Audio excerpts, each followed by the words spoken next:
I believe that I am the best person for the job of President of the United States.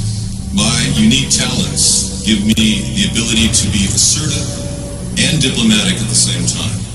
I'm a person who will spike the conversation, who will get politics rolling and stimulate new questions and new answers to our current political dilemma facing our nation.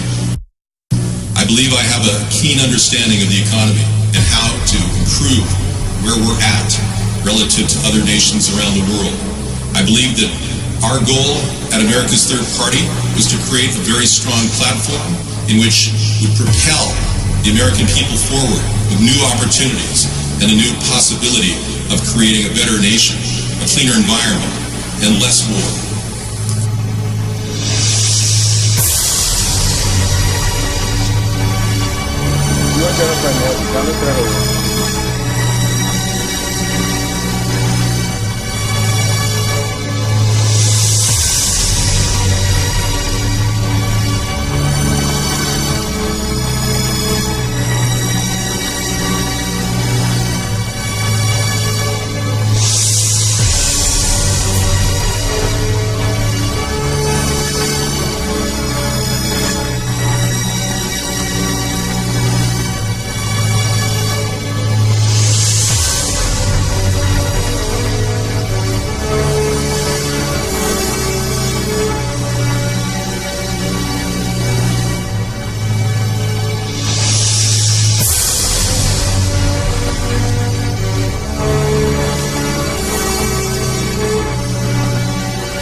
Person for the job of President of the United States.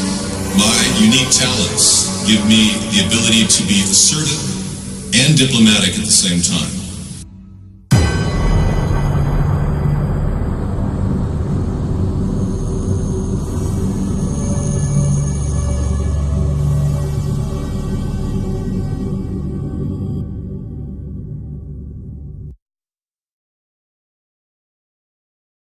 Good evening, everyone. Welcome to America's Third Party. I'm David Sponheim, and this is Conspiracy Monday. Welcome.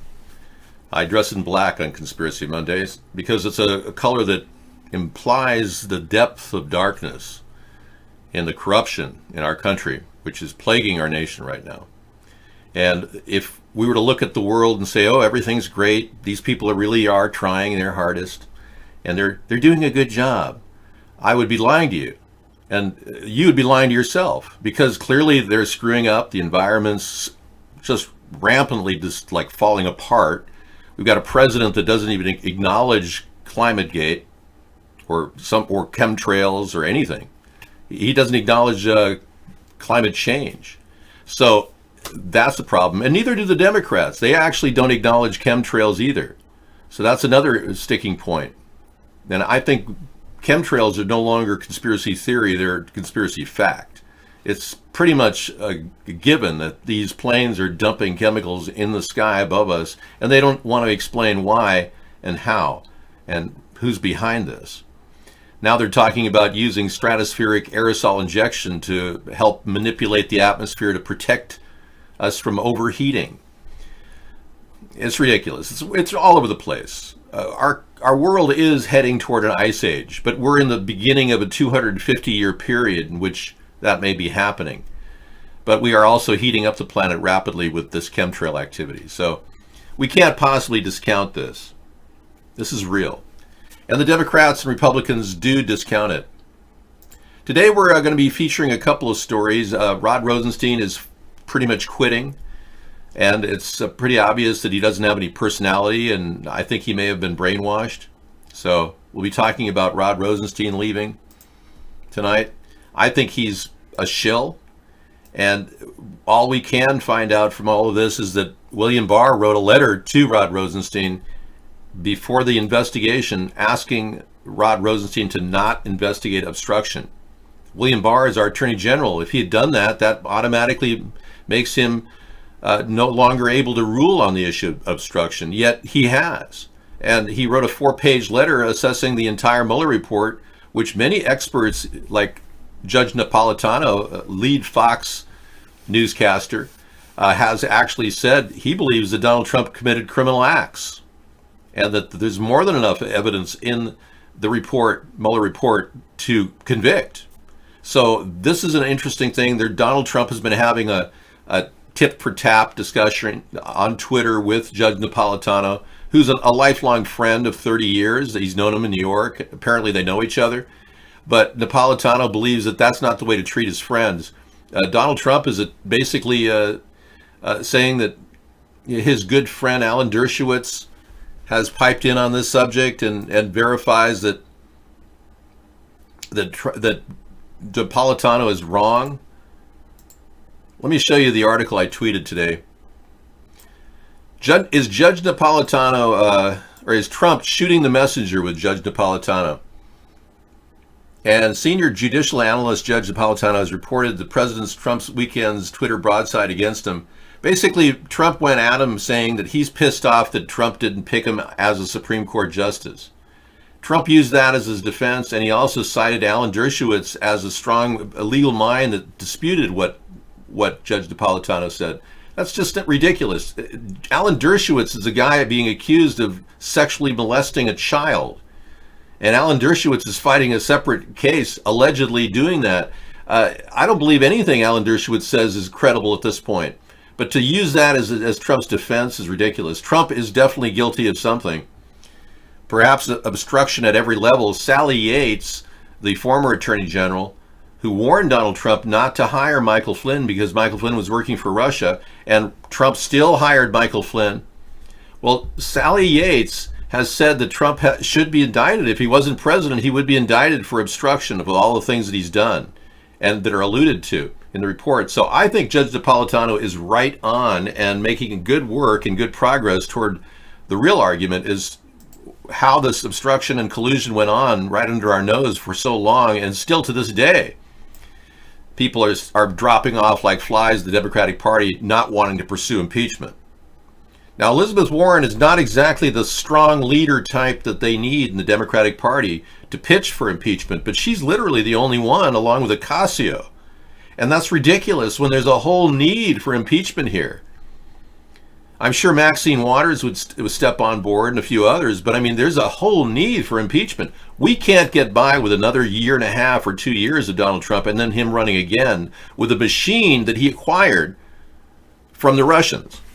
That's just not happening, and our country is losing power and we're eroding from within, and the Russians are literally taking over. So I support Judge Napolitano's efforts to kind of expose this. And these Boeing flights really are all down. The Southwest has down to all these Boeing 737 MAX 8s, and Boeing is now claiming that their entire plane was set up perfectly, even though none of the information was passed off about them not having the software systems in place that should have. Basically, the people in Indonesia, prior to the Indonesian crash, were never made aware that Boeing didn't ship this special feature that alerts pilots to instability in flight. Apparently, it was in the manual that it was there. And they assumed when they acquired the jets in Indonesia that, and Southwest is still down, by the way, in case you're wondering. When they acquired the jets in Indonesia, these jets were not functioning. They didn't have the alert. The alert didn't blink off. So Boeing really is to blame, and that's why I wrote, it's time for Boeing to apologize to the families of 346 souls lost on board the down 737 jets from Indonesia and Ethiopia. 346 people have died here. And Boeing won't even take credit for it. And now, get this, Boeing CEO says 737 MAX was designed properly and pilots did not completely follow procedure. So not only are they not apologizing for the death of 346 people at Boeing, because they don't want any culpability, right? But now you're looking at a situation where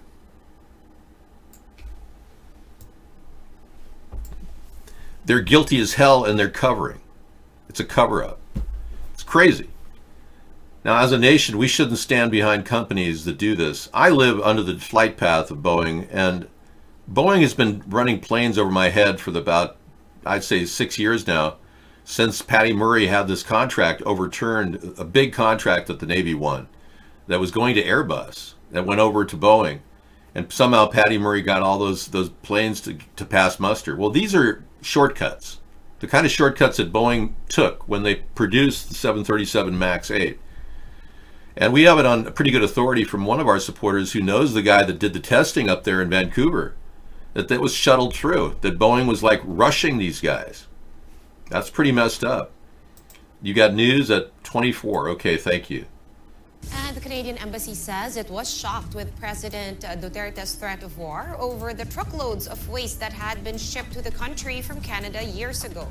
The embassy says... Oh, right. Okay. Yeah, we're talking about Canada and Duterte. I don't consider it human error. No, I'll tell you why. I'll go into detail in just a second.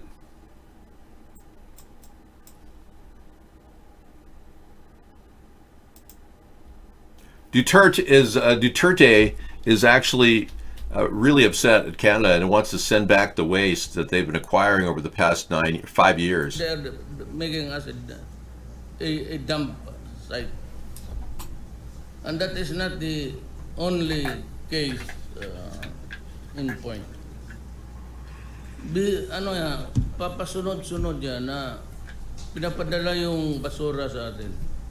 Well, not at this time. Magkaaway kami na diyan, ho. Why natin ang Canada? Will declare war against them. Kaya man natin yan sila. Yeah, he's ready to declare war. Look at the problem that he has.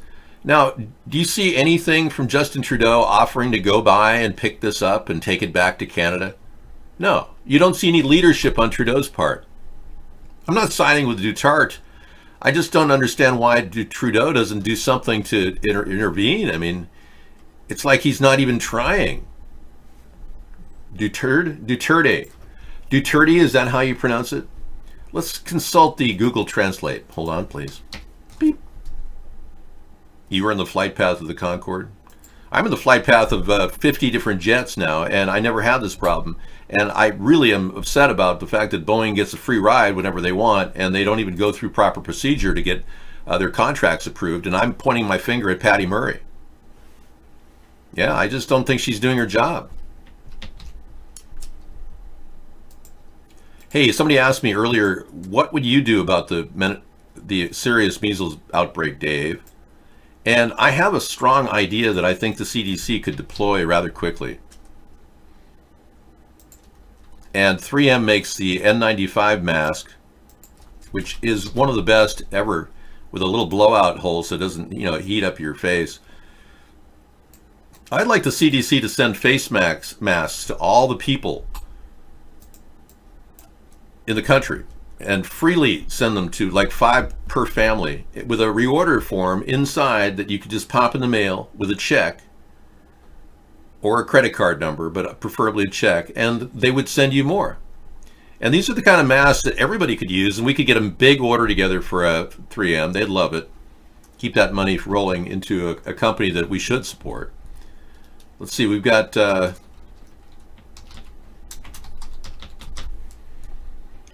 it definitely is,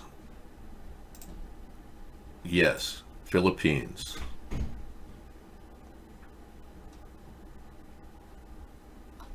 Filipino.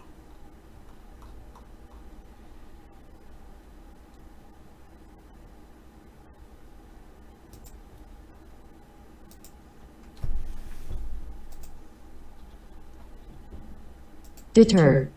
Deterred. Okay, his name is Duterte. Okay, thank you. Because I've been saying Duterte and I've been mispronouncing his name. Duterte, you know. Yeah, so it's Duterte. Thank you. So he's very upset. From 2013 to 2014, more than 100 containers declared as recyclable scrap plastics were sent by a Canadian company to the Philippines. The shipment turned out to be falsely labeled and contained plastic bottles, used adult diapers, and other waste materials. 6 years have passed, and Canadian Prime Minister Justin Trudeau has already visited the Philippines twice, but nothing has happened. I want a boat prepared. He wants a boat prepared. Prepare the boat, Mr. Trudeau. Now, I'm not a guy who's so angry at Duterte for killing off all these drug dealing marijuana suppliers. I'm not that angry that I would say, you know, I'm going to take sides here and go against him on this matter. But wouldn't it be a lot easier if Trudeau just sent a boat over? I mean, hello. I mean, come on. That's all he's saying. Give All we are saying is just give peace a chance. warning to Canada maybe next week Okay. that they better pull that thing out or I will set sail doon sa Canada. Ibuhos ko yung basura nila doon.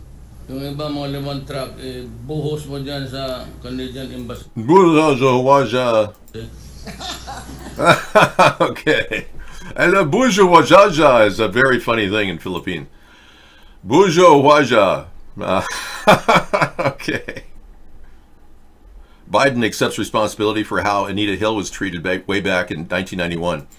You know, I think Joe Biden is directly responsible for the pubic hair that Anita Hill found on the RC Cola that Supreme Court Justice Thomas handed her. That's right. Because Biden was standing next to her probably with his hand on her shoulder, looking at the two of them going, hi, oh, you know. But no, Biden should never accept responsibility. What is wrong with him? Why is he accepting responsibility? He wasn't there. He wasn't there when Long Dong Silver, Justice Thomas, Clarence Thomas, that's what he called himself, Long Dong Silver, accused or asked her to watch bestiality porn with him privately. Biden wasn't there, or was he? That's the question. Was he in the room with them? Was he touching them at the time? Was he fondling Clarence Thomas and Anita Hill? I mean, why is he apologizing? We'll find out later. Okay, back to the jokes.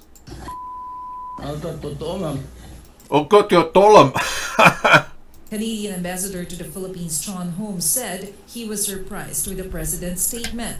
He said talks to resolve the matter has actually been progressing.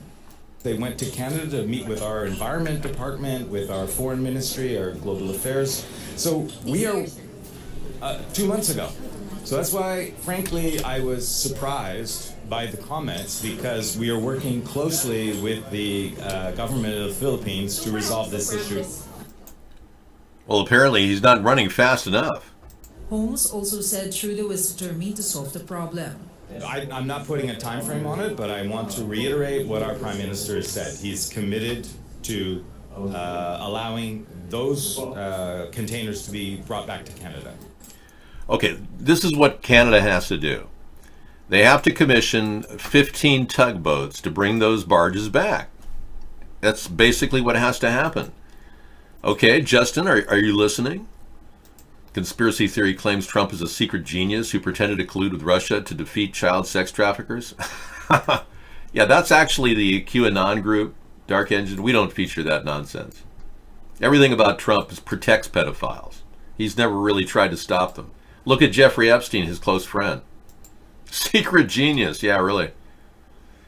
David Donald News. Okay. So new this morning. Jeez, that's loud. That's like way too. That's like ear rape. Man. Fox. CNN. Ear rape from CNN. Anyway, face masks, N95, 3M to all. What that means really is my way of dealing with this this outbreak of measles. As opposed to herd inoculation, these N95 masks are pretty impressive when you look at them. They protect your air passageways to any viruses, bacteria, even dust. You can use them out there in the gardening, you know, when you're out mowing your lawn. The kind I like are the N95. Yeah, they're the best. Let me just show you one of these things. Except I'm having a hard time grabbing the frame. Hang on. There it is. They're pretty clean. Aren't those nice? Yeah, they have blowout holes. They have little pads around the side. They're very effective. So this is the kind of thing I would do. And the cost to the government wouldn't be any more than the CDC's national budget, which is $7 billion. We could actually get a return on investment because we could charge a little bit more when you reorder them. I just think every family in America should have this for civil defense and preparedness. That makes more sense than herd inoculations. Thank you very much. Thank you.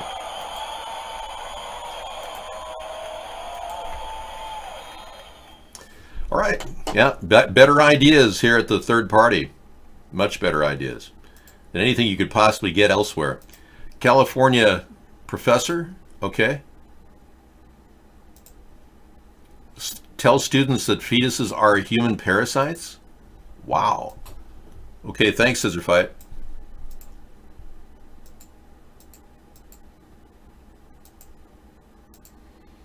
Take a look at this as it plays out.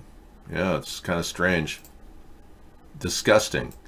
California professor tells students that fetuses are human parasites.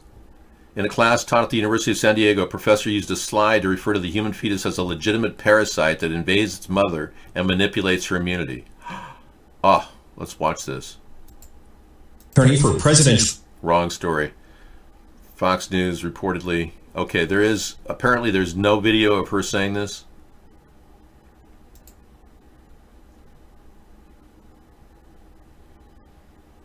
Yes, there is evidence that they showed the people comparing fetuses to parasites. Yes. Okay, so we don't have video of that? All right, no problem. Thank you. Yeah, the liberals will stop at no end to just kill babies. Little babies. I know, Meta-Nemesis. I know. Little babies are being killed. But you know, in a way, I'm pro-choice, as you know. In a way, women having a choice prevents women from dying in abortion clinics, from sticking coat hangers up their uterus. You know? Hello? Think about that. Yeah, I say if you want to stop the unnecessary abuse of children and killing of baby fetuses, I'd say many of you Christians and Muslims who want to, see people propagate should offer a cash award to everybody who has children. What mother doesn't want 30 grand? 10 up front, 10 to carry through to the pregnancy, and 10 on closing, and hand their baby off to one of your parishioners. How much is a child rearing period worth? It's 9 months, amortized over a standard salary of $50,000 a year. It's about $35,000. 9 months the woman has to carry the baby. I mean, that's serious duty. Don't you think she should earn some money doing it? Think about that as a possible compromise between pro-life and pro-choice. Just throwing it out there. Put a cash fund together in your local parish. The baby fund, call it. Oh, now you're saying it's her fault that she got knocked up. We all bear burden for having sex. You're responsible for all the sex that's going on around you, too. Yeah, by being such a prude, you're turning other people into sex maniacs. It's all related. You watch too much porn, and I think we've talked about that before. Confirmed yesterday the news of Roman talked to Juan Gabriel. She's alive. She was in your chat show. You're completely famous. Thank you. Thanks, Juan, and thanks for being alive. Juan died. He's a homosexual man who died in 2016, by the way. Don't tell Pitoro, because he's kind of living in a fantasy world. Okay. That's so nice to know, Pitoro. Tell Pope Francis, since you're secretary to the Pope, that Juan is alive as well. In fact, why don't you make Juan Gabriel your Pope, even though he's no longer living? Obama was the first homosexual president? I believe you're right. Yeah, I don't think there was any other one in the history of presidents that I can see that looked gay. Let's see, we've got all these presidents didn't look gay at all. You just take a look at their faces, the face. Look at Andrew Jackson. He didn't look gay. You get all the way down to the bottom, and you got even Jimmy Carter. And I did lust after a Playboy magazine. I never lusted after anyone or anyone except Nancy. 1,000 points of light. A new world order. I never had sexual relations with a woman named and then Laura and I, we fooled around in a car once.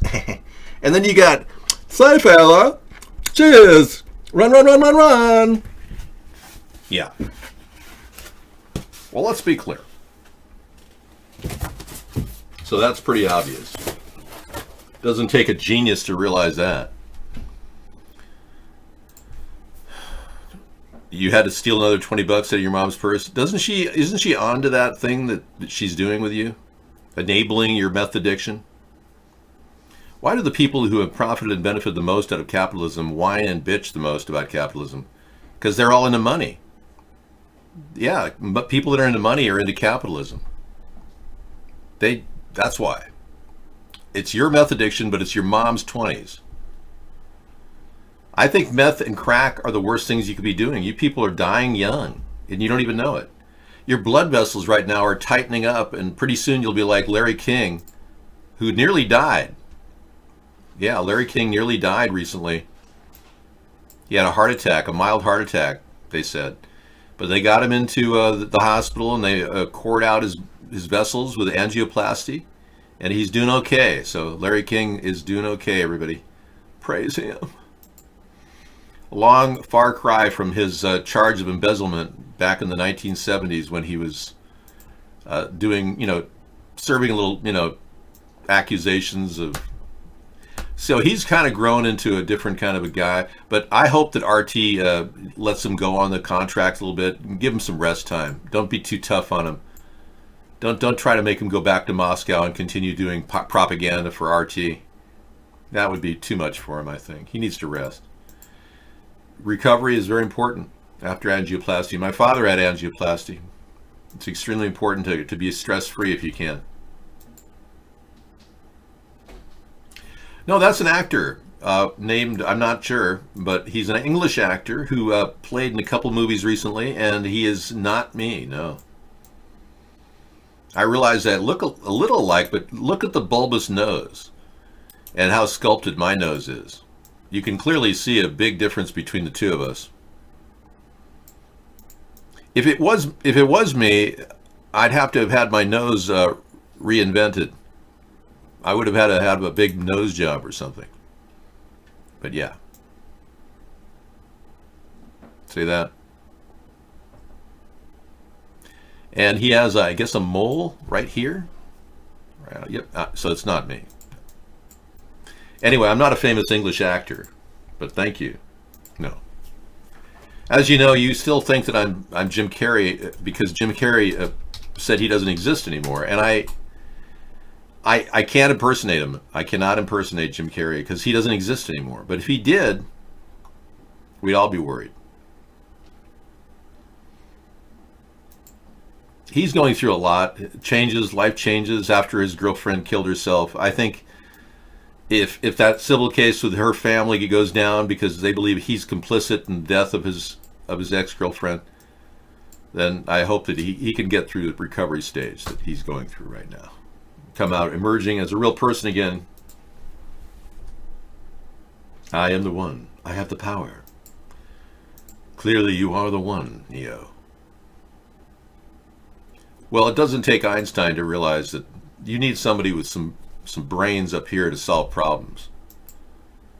That's right. You are the one, David. No, I'm not. Neo's the one. Meth, you like meth? I think we all use math. 1 + 1 = 2. 2 + 2 = 4. 4 + 4 = 8. 8 + 8 = 16. You know, the whole Fibonacci thing, you know. Okay, we're going to leave there and go back to the news. We have a Joe Biden kickoff. I'm not really going to feature because Joe Biden, according to a lot of Democrats, is slipping from support, according to one person tonight. I think he's still leading the pack, but you're right. A lot of Democrats are tuning into the fact that Joe Biden represents the old guard corporatocracy. But then so does every one of the other Democrats out there. I mean, you look at the field and you're like, yeah, sure. 24 corporate piggies. Oink, oink. Every one of these people would leech off of a corporate super PAC if they could. I'm the guy who says I won't take money from AIPAC. But look at these people. Pete Buttigieg. Yeah. Bernie Sanders, the guy who thinks that women like to be raped by 3 men simultaneously. Bernie, hey Bernie. Or what about Beto? Yeah, that guy, he wrote a story where he wanted to murder children, and then he was in a hit-and-run car accident where he tried to flee from the scene with a .134 alcohol level. But you got to wonder, you know, Tulsi Gabbard, she's very beautiful. Kamala Harris. Did these women sleep to the top, you know? You know Elizabeth Warren didn't. But she did defraud the American people by claiming she's Cherokee Indian. And, oh yeah. So it's just, what a weird world. And the Klobuchar doesn't get along with anybody. And all these other guys look like, you know, doormats. So the Democrats don't really have much but doormats and women that slept to the top and weirdos and pervs. So it's pervs, weirdos, doormats on the Democratic part. And then you've got Donald Trump, Mr. Adulterer, who won't admit it to his own wife. Huh. I like Mel. Yeah, I know Mel. We're back with Broadway dancer Mel. Mel Gibson is sporting a new beard, looking different, looking like a sage of some sort. There he is. Mel Gibson. Okay, now for the younglings out there who do not... I can't play more than that, but he does. Hi, Sarah. Oh, okay, great. Yeah, that might work. Yeah, it gives me enough distance. Thank you. Yeah, I'll give it a shot.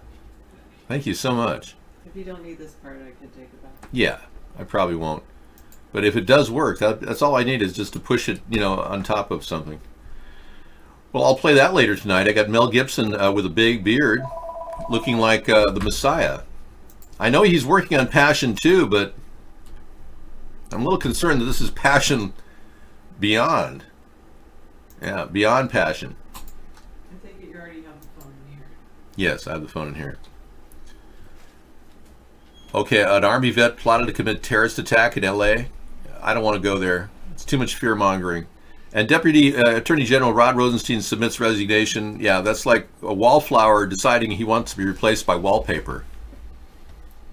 A man who never even spoke out, did hardly anything to promote the truth about the conspiracy of collusion and obstruction.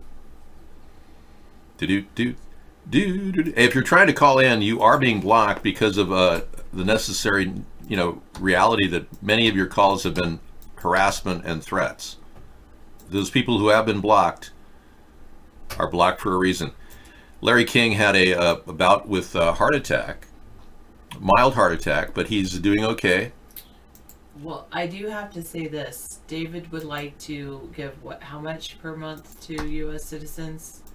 $500 per month is the going rate, but Yang is offering $1,000. If Yang is elected in the primary as the nominee for the Democratic Party, I will match him and bump him to $1,010.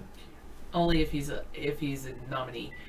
Only if he's the I nominee. will say this, whether or not Yang is the nominee, David has said $500 a month. And the only question that he will ask, 2 questions. 1, are you a U.S. citizen? 2, are you over 18? That's all you have to prove for what David would like to put in place. Right. So whatever you decide to spend that money on, that's completely up to you. David really believes that that will help the economy. Yeah, and you know, that's it's one of the manageable things. too. That if we the asterisk means Per month. people who are collecting Social Security or disability right now will not qualify for this. That's the one caveat. Now the $1,000 a month, who knows? That might be saying Yang might say, "Oh, you have to spend it on food. Oh, you have to spend it on rent." Right. He might determine where you have to spend it. David's not saying where you have to spend it. You It's can spend yours. it on anything you want. And we don't want a bureaucracy to form like the Democrats do.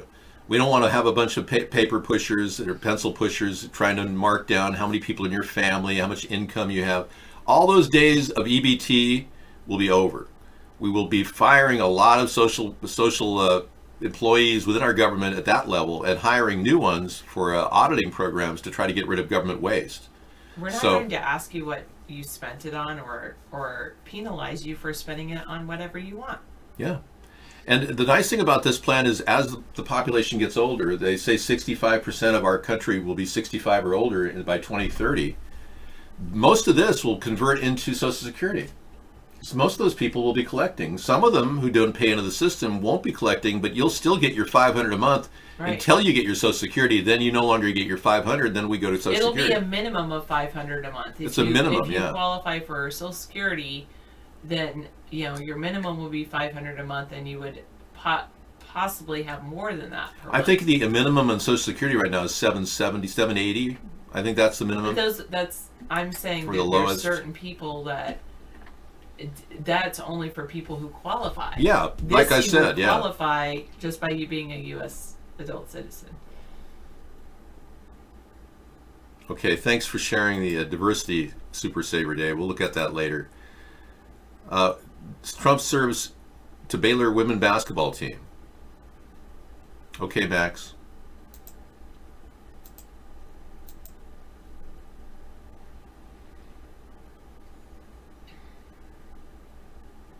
Yes, we know. Thank you. All right. Trump serves Chick-fil-A to Baylor women. Chick-fil-A. Oh, Chick-fil-A. Okay, so Trump is all about fast food, as you know, and he doesn't care about the aftermath of eating, like that. So he's serving more of this type of food items to his women's basketball team at Baylor. Wow. Okay, so, and this is a story, I guess. Yeah. People like eating fast food. It's the thing about tasting good. It doesn't always feel good afterward. You like Chick-fil-A? I've never had it. I hope you are well, Jude Belcourt. Okay. Rome Yes, News. I saw. Oh, you got Rome Radio talking about me? Okay. I'll get to that later. Yeah, Rome Radio is talking about per us. il gran lavoro che ha fatto a centrocampo per cercare di far salire i compagni, insomma, Translate. Yeah. I was just going to translate the text. non a Not sufficienza. translate. I'm going to have to listen to that later. Am I mentioned in Rome Radio, Pittoro? He claims he's the secretary to the Pope, so he's trying to validate himself here. Is my name mentioned there, Pittoro? Because I don't want to listen to the whole thing without. Okay, a plan to kill 2 million cats, feral cats, to combat extinction crisis once again in the spotlight. Australia is trying to kill 2 million feral cats. Okay, I don't know what to do about that, considering... Wait, what's It's going all new. extinct? Scroll down. What's going extinct? They're trying to cull 2 million feral cats. They're apparently the same species as domesticated cats, but they're killing off some animal that's going extinct. I'm not sure. Yeah, I'm not sure. They threaten the survival of more than 100 species, including bilby, bandicoot, betung, noombat, and the Australian government estimates that these population of feral cats could kill 316 million birds and 596 million reptiles across the country. So yeah, I guess they're going to end up having to kill him. Or people have Yeah. to adopt them around the world. Or, yeah, I'm sure that the cats would be very popular in Vietnam. Catch and release. No. Actually, catch and adopt. Yeah, they could send all the cats to Vietnam. Yeah, they'd like to eat them there. Oh, that's pretty funny. Was that Billy Carter or Billy Bush? Oh, Okay, I'm out of here for a while. I'll be back. take your time. Thanks. Well, some country could do that easy. You're right. All right. Yeah, I hope you guys are having a great day like I am.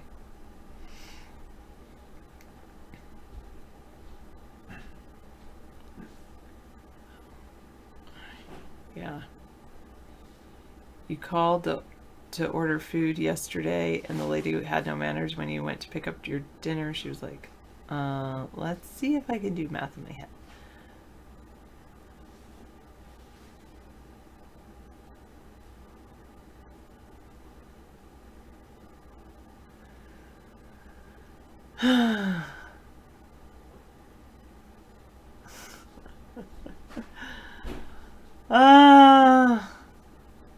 Unless I make them do math in their head, which I do. Maybe not money. Maybe I should do more money problems, but I put up problems on the board like 516 minus 38. I'm like, no, you cannot write it down on paper. Yes, you do have to figure out how to get it. And my students can do it. Well, some of my students can do it. More than a third, maybe.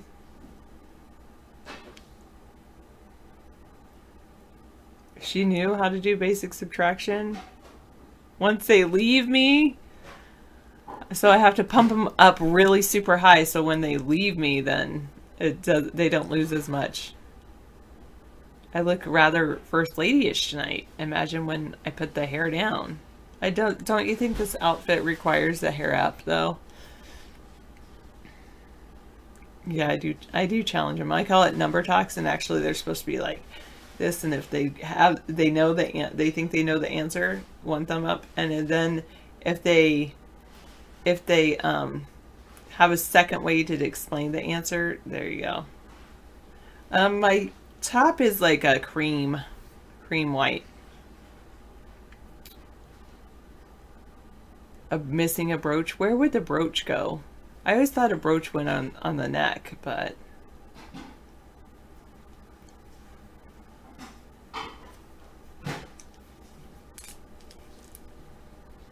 you are welcome. Yes, morning glory. Yeah, true. 9,000. Letting kids off easy in these kinds of things is not going to do them any favors. Gotta challenge them. Challenge their thinking. No, it's not actually too cold today. It was okay. The sun was shining today, which was nice. There was a little bit of breeze, but I guess it was cold enough for me to not take off my jacket, but I left it on most of the day. And my shirts are underneath saying, "But I'm so pretty. Why didn't you take me off?" See, it's a pretty shirt. But I felt like just comfortable in this jacket. I got so many compliments like, "You're looking good." I'm like, am I going to still look good if I take the jacket off? Yes, but I don't wear perfume. I don't believe in it. Hello, Victory from Albania. Yes! Even if they feel it's the learning to challenge themselves and it is an important part of the lesson. Absolutely. And I tell them, mistakes grow your brain.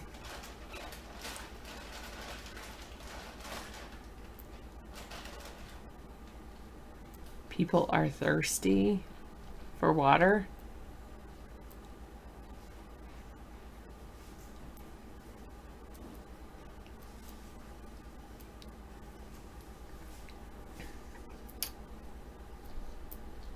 Yeah, mistakes. There's research that says if you make a mistake, you actually your brain fires in synapse when you make a mistake. Even if you didn't realize you make a mistake, it starts to like, And then when you realize you made a mistake, another synapse fires. Whoa, I made a mistake. And then another synapse fires trying to actually figure out and solve the mistake. But your brain grows whether or not you actually solve the problem. That's why the mathematicians have like, you think mathematicians have really big brains because they don't actually have to solve. Sometimes mathematicians spend time on unsolvable problems. I have not taught them how to cook lasagna. I do have a stove in my room. I could do that.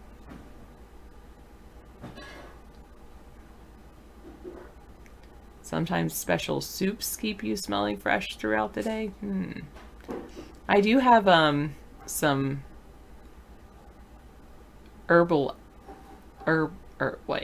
essential oils, doTERRA essential oils that sometimes I put those in. Oh, most mathematicians make algebra mistakes, basic math errors. Wow.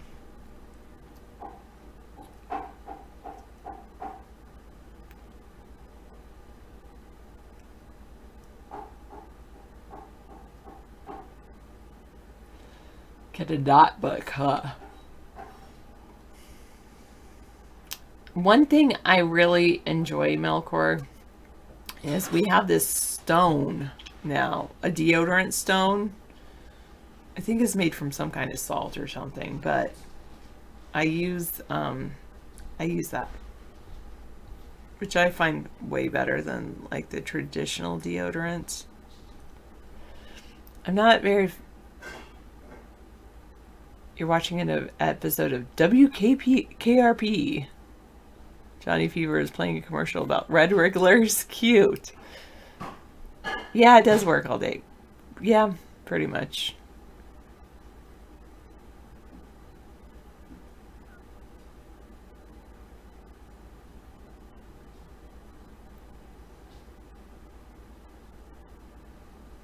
I take it you are a hetero man then, A Spade? Because you use the term man. And that sounds lovely. Except David doesn't like candles, but it does sound lovely. I don't do the Chardonnay. But well, the thing about the salt deodorant, you say it works for you for a while, but then you have to change it up or it stops working. That's an interesting thought. I do have to wash it off to help it work. No, sometimes you can do an oatmeal bath and it's just soothing and relaxing. Not like oatmeal, yes, oatmeal, but you just do a little sprinkle of it. Now, when I had poison ivy, or was it poison oak? I think it was poison oak. I definitely used oatmeal. That was the only thing that felt good.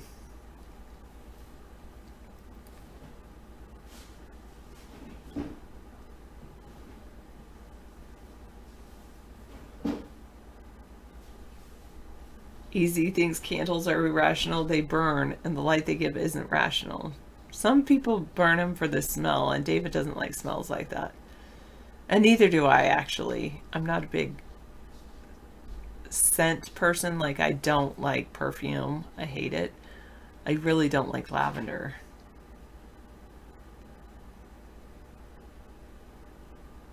No, because this was before I met him, Misanthropy.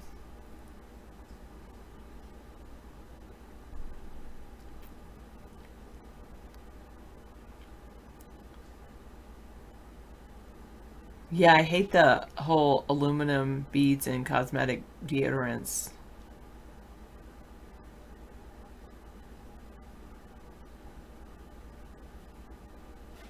Yeah, or antiperspirants, whatever it is. Wow. Oh, that's awful, 9,000. Saying, yeah, over-the-counter deodorant antiperspirant makes underarms break out in a rash. Man. And I don't like cologne. Yeah, I did. I think I was trying to cover stuff up when I was young and did wear perfume.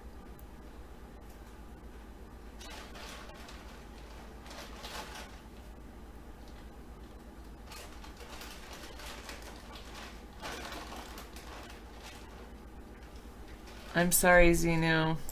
Republican. Oh, darn. Well, you'd be shocked. I'm sorry. I'm glad you've tried. You asked out 100 girls and you've been denied. What about that place in Las Vegas? The Green Door, or whatever that place is. Oh, that's what it is. I know, Hot Rails. You've always said something like that. Oh, really? Maxed out credit. The secret department at Procter & Gamble? Like secret deodorant? Or I know there's a deodorant called Secret, but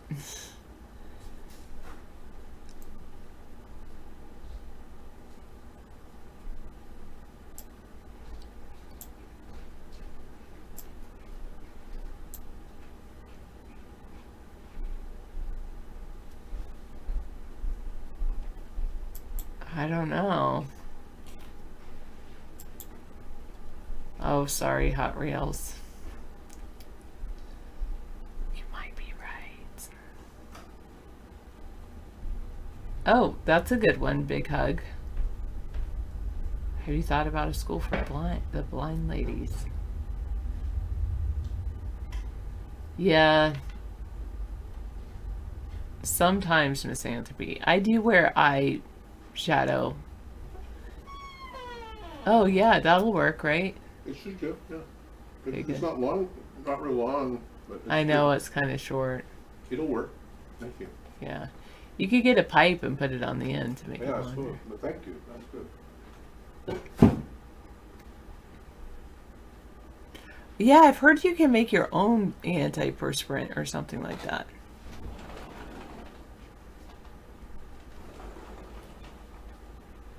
Yeah, I wish they didn't have that. Okay. 18, Ping. 18 years younger than David. Well, without her eyebrows plucked, that's me tonight. Yes, I know I need to pluck them.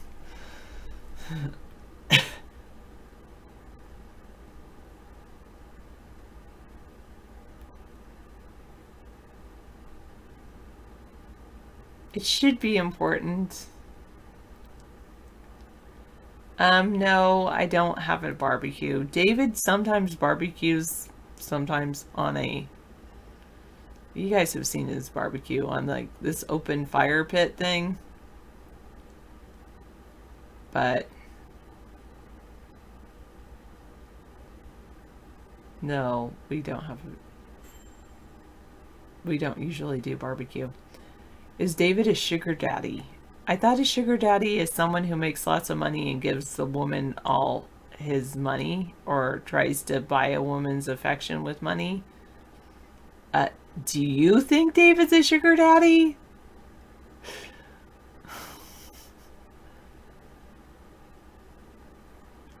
Oh, barbecue pizza, nice. Thank you. Yes, easy. I still do that. I agree. That's a good point, Hot Rails. We'll start doing that.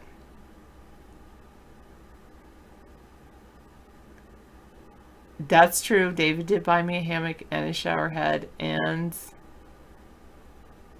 he does a lot for me. That's true.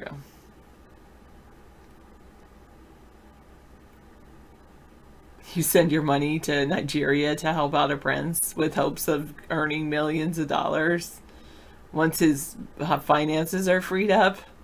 That's called a scam. Please avoid it, maxed out credit.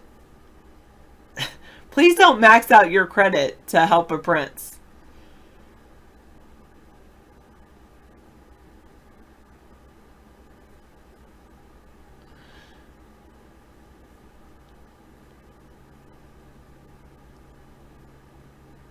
That's true. I haven't used the shower head or the hammock. So maybe we should just stop buying me things that I don't use. I do want to use a hammock though. Keep reminding me about the hammock, and I'm eventually going to go put it up and use it. Because that's why I wanted it, because I remember when I was younger and I laid in a hammock one time, and it was like one of the best feelings in the world.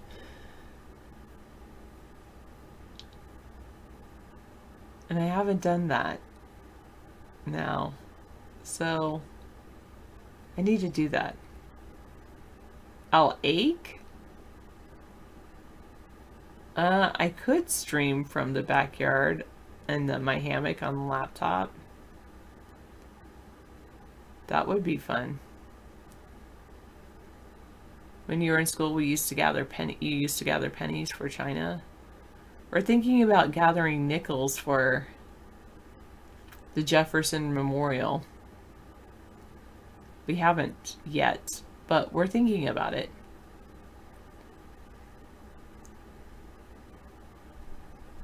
Yes, you'll ache. It's not comfy. You can't turn over. I'm just talking. Well, I don't turn over when I'm sleeping. I love being like cuddled like that. I don't know. And but the hammock I was in was definitely a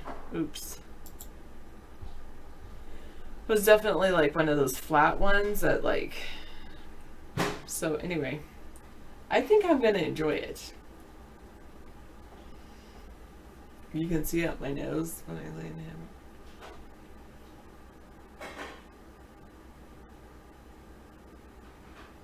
Being swaddled is good. Being in a hammock isn't. All right, let me give it a try, and then I'll let you know. I'm not planning necessarily to sleep in the hammock easy. I have my bed for sleeping. That's a good point. I was more planning to like lay in the hammock and read a book. I wasn't planning on sleeping in it overnight. I know my sister's done that, or she slept in the hammock overnight, but I don't know.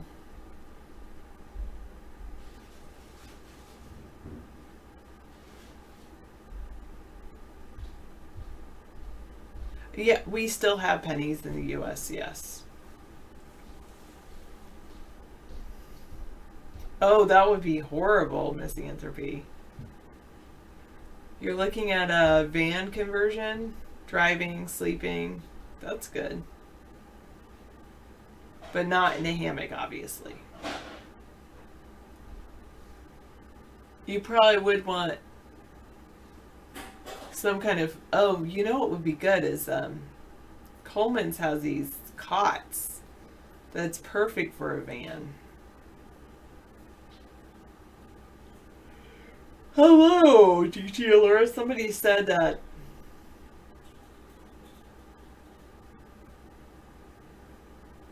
was saying they missed you. I think it was Mad Dog. Hello, Mad Dog. Thank you for saying hi to everyone.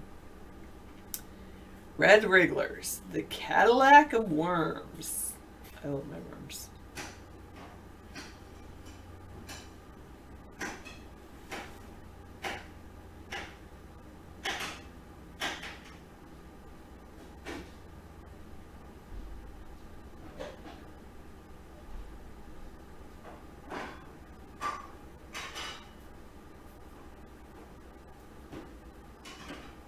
It must be so hot where I am. Why? I don't think it's that hot where I'm at.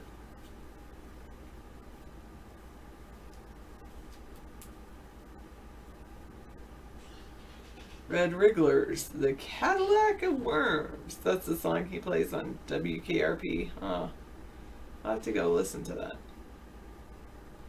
Yeah, night crawlers are good for fishing. Do not mix night crawlers with your red wrigglers, though. Don't put them together in the same can, because the night crawlers will eat your red wrigglers.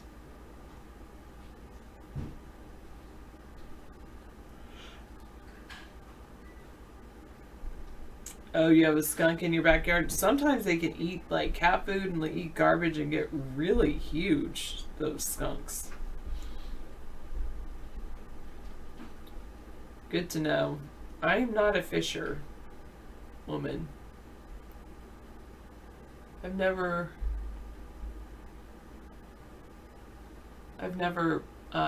gone fishing. Well, I put a fishing pole once, and I went fishing, ocean fishing one time, I guess, on a dock, but I don't count that. Oh, good. Thank you very much. Maxed out credit. You had bought worms hoping that the condo would do composting, but they said no, so you gave them to a friend that started a compost bin in his backyard. Yay.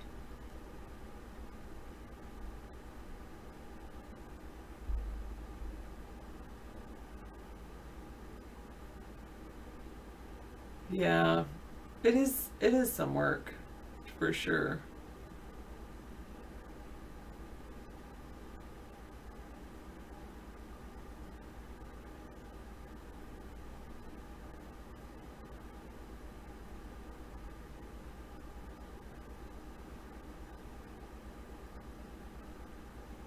Wow.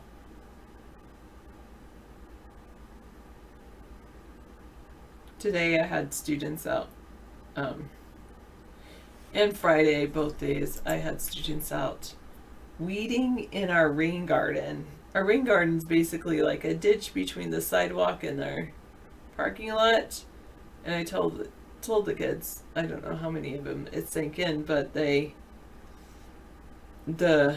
rain garden, when it rains, it takes the water, goes in there so it can filter through the soil rather than just go out to the sound and pollute the fish with the oil.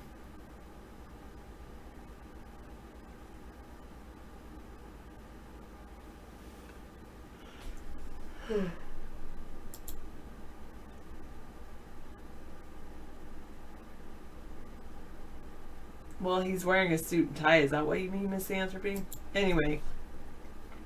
But even though they planted some cool things in the rain garden, including irises, which I really like, and cool grasses, all the seeds from all the weeds blow into the rain garden, and then all these dandelions start growing there, and then they come and like they weed whack the weeds because they're like, well, want to keep those dandelions down, but then they end up weed whacking the irises because the irises before they bloom just look like grass.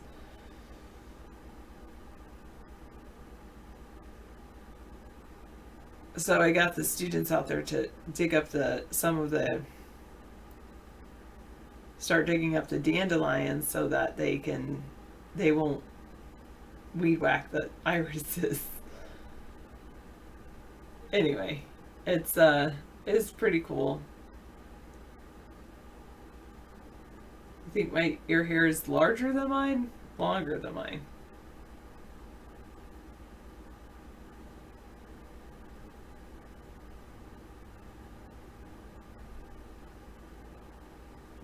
I could become independently wealthy farming worms? Really? I probably could. Huh.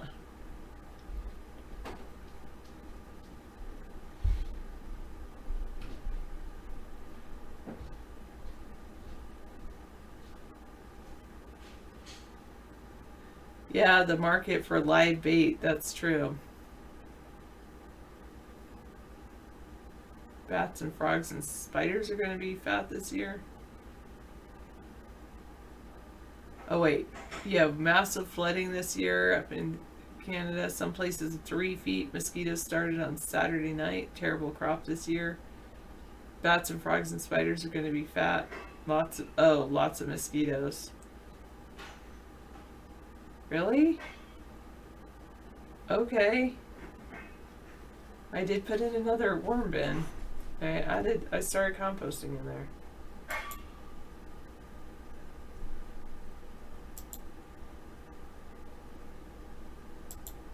Yeah, that would be an okay color.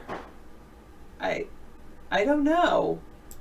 I don't have a picture of you, Misanthropy, but I do like that color on whoever. So yes, that color works with anyone.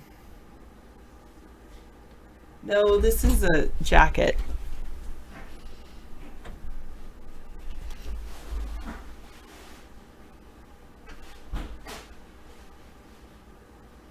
I get the product, you'll get it out there. All right, let me do some more composting and then I'll let you know. But that's a good idea.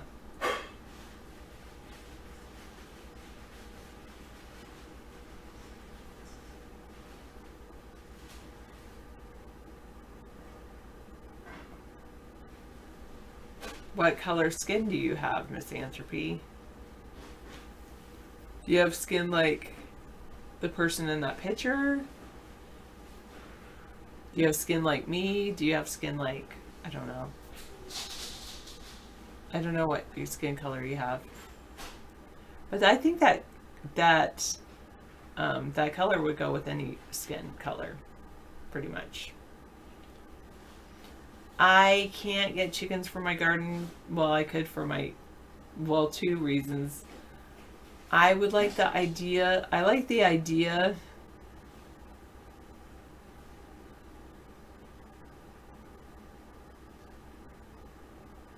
of traveling, and if I had chickens, I really couldn't travel.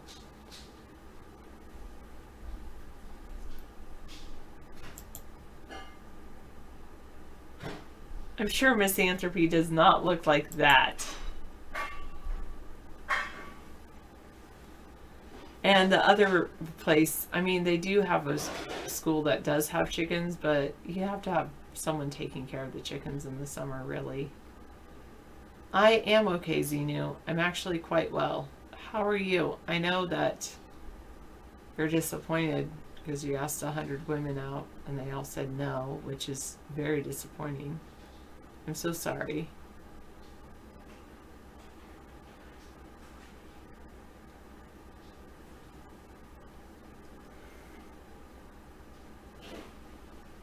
I didn't think you looked like that, Misanthropy. Can I do a Rubik's Cube? I can spin the... I can do the turns.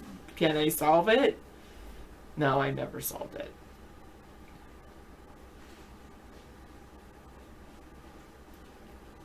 I don't think it has to be over for you.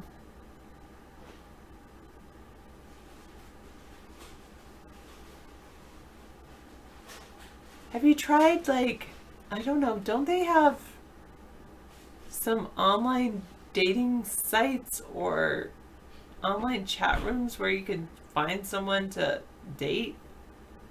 Because Xenu he's an incel and he's tried to not be celibate by asking people.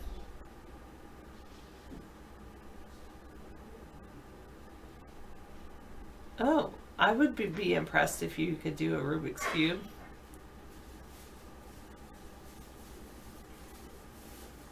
Oh, sorry, Steve-oo.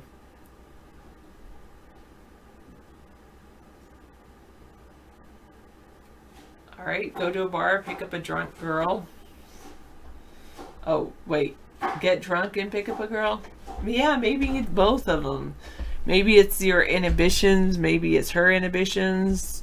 Drinking kind of takes down inhibitions. Well, isn't that better than nothing, Hot Rails, for someone like him?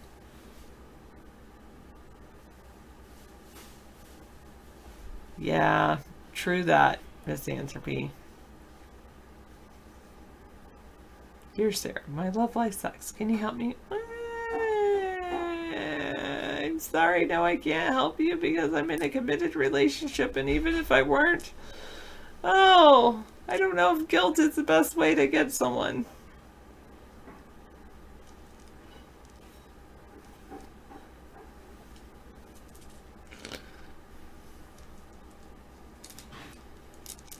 Or pity. I don't know. You should have high standards for yourself, that's true.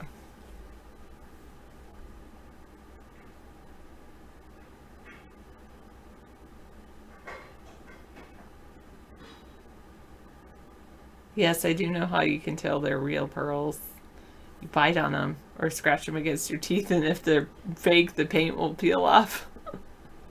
That's horrible, though.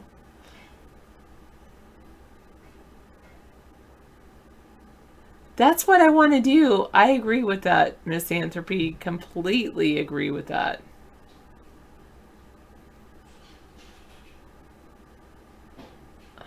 I don't really keep track, Zeno. Yeah, it would save a lot of people a lot of time. And then it would, you know, be... I think it would... I just really think it would solve some problems. Maybe I just... It's not something that I track because I'm not into it.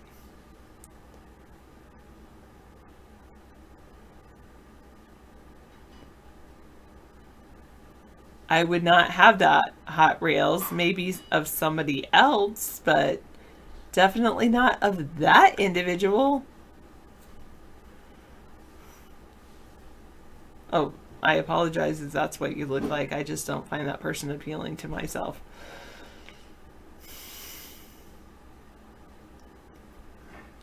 I try not to keep track, Zeno.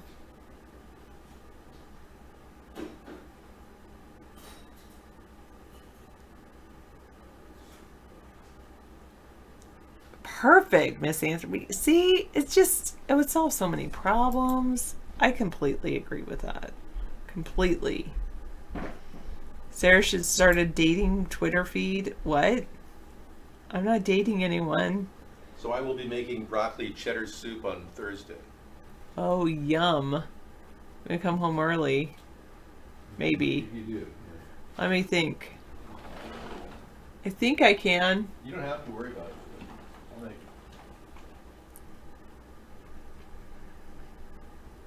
I should start a dating Twitter feed to help out men on Vaughn. Thanks, Hot Rails. I'm glad that you realize, and I think I'm a little bit different than most women. Wouldn't you agree? I think so. No, I want to help him make a broccoli cheddar soup because I made one time when I was not feeling so well, but he had to go somewhere. And it turned out really well. That you have to start with like flour and butter and get that going in a pan, which was kind of weird. And then add the milk. Anyway, it was pretty interesting. I could bring home some crazy bread for the soup. That would be good.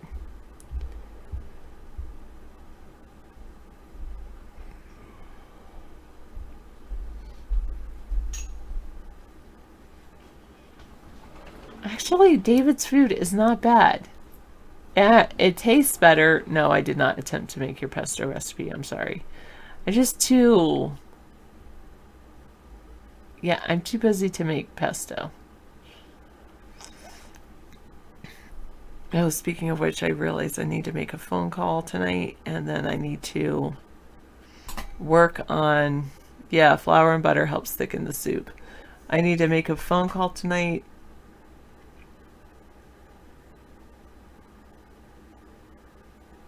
Oh, and then I'm working on this. I wasn't sleeping, by the way. I was just thinking. I need to make a... I need to look at this thing I'm writing, which is about our garden handbook.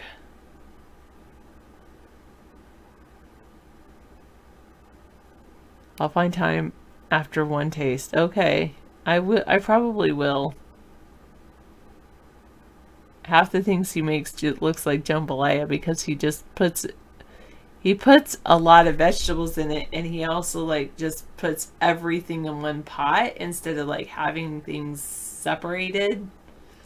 Anyway, good night, beautiful cat Fluffy. I see you're tired, going to bed.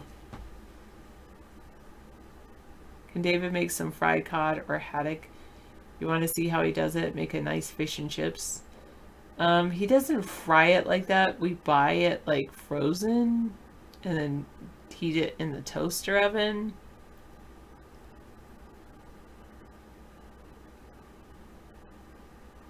I am going to be working on writing. Why are you lying? Wait, never mind, you don't know. I'm going to be writing about my compost. That's what I'm going to be writing about. Stackable cookery.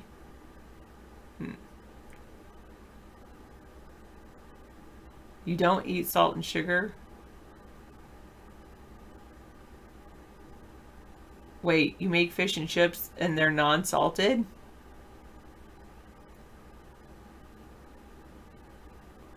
That's cool that you like to fry yours yourself. I'm sure you make a good fish and chips. How much can someone have to say about compost? That's what David would say. But I actually do have a lot to say about compost. Because I need to, like, I'm writing this so that if something were to happen to me, they could go on composting. Oh, I'm not. I don't have plans to KonMari David's Kitchen because I kind of feel like it's David's kitchen and I don't feel like it's my kitchen. I don't know if I'm going to drag it out that much, but I do have a lot to say about compost. But today I was very proud of myself. I started Friday, but I'm KonMariing my classroom library. And I even took pictures today. So I, on Friday after school, I took all the books. If there was a few I knew I wanted to keep, I left them in the shelf. But I took all the books from the class library and I put them on all of the kids' desks on Friday after school. And then this morning I had the kids help me and I said, I want you to make 2 piles. One that you think I should keep for kids next year and this year, the rest of this year, and one of that's either too hard or too boring. And they made that, so I didn't even look really at the pile of things they wanted to get rid of. They just made a huge pile and then of things they're getting rid of, and I'm like, yep, get rid of that, get rid of that. So we made a pile. I haven't gotten rid of it yet, but I made a pile of things to get rid of. And then I had them sort by size and then sort by fiction and nonfiction and then sort by size. And then I was working on, and then I have large fiction and nonfiction, and I have those in tubs.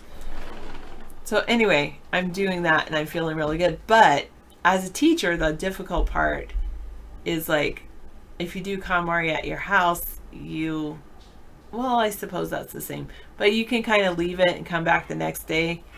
Whereas in the classroom, it's very difficult to do that.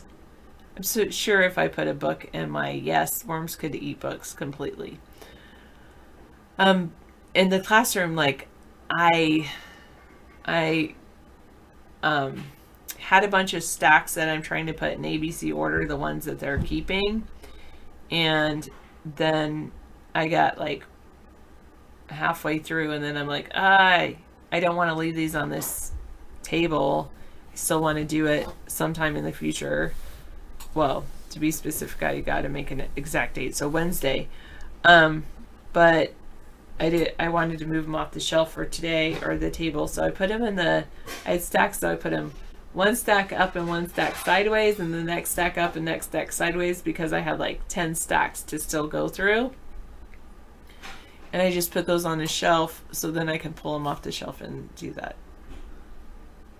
I don't give them too much, Zenu. Their homework is to read books and write about what they read. And then they have some different math websites that they can do, which is kind of optional. I know, that's fine. You can lose track of what I'm saying. It's not that important.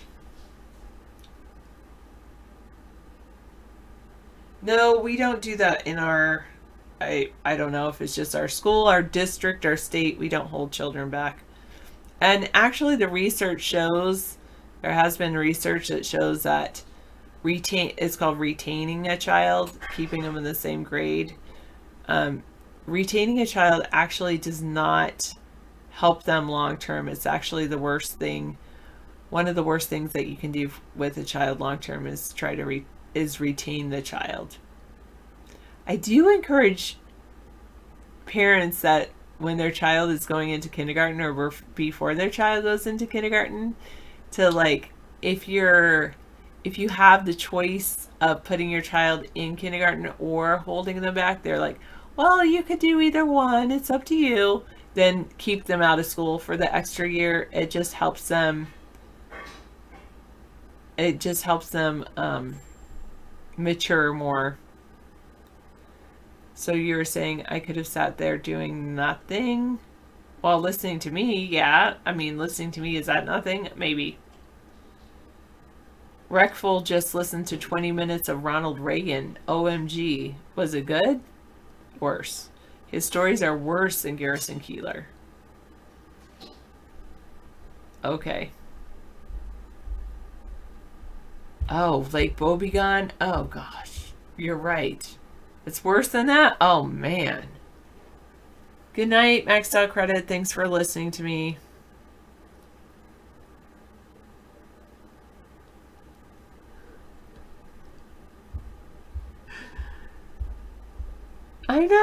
I didn't take it personally, Misanthropy.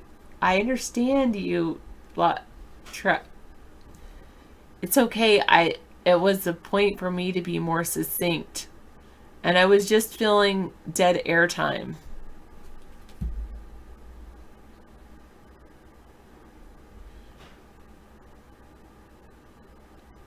Xenu, why? Oh, I don't know why Xenu was banned. Maybe because he was talking about being an incel so much? I don't know. Right. I think we got that covered. All right. David. A Punjab special. Curry and chicken and peas and carrots and sweet potatoes and cabbage and lots of turmeric. Enjoy. Help yourself. So I made much. Large portions of chicken. Thank you very much. You're welcome. Thank you for helping out here. Do you need your time? Yeah, I'll take that. Do you want me to go hang it up? Yeah, if you could hang it up in my closet. It's saying, please hang me up. I know. Your clothes are talking to you. I know. My clothes do. Sarah's been. That's part of the whole KonMari thing. It's like clothes have personalities. Yeah. And you say thank you to your clothes.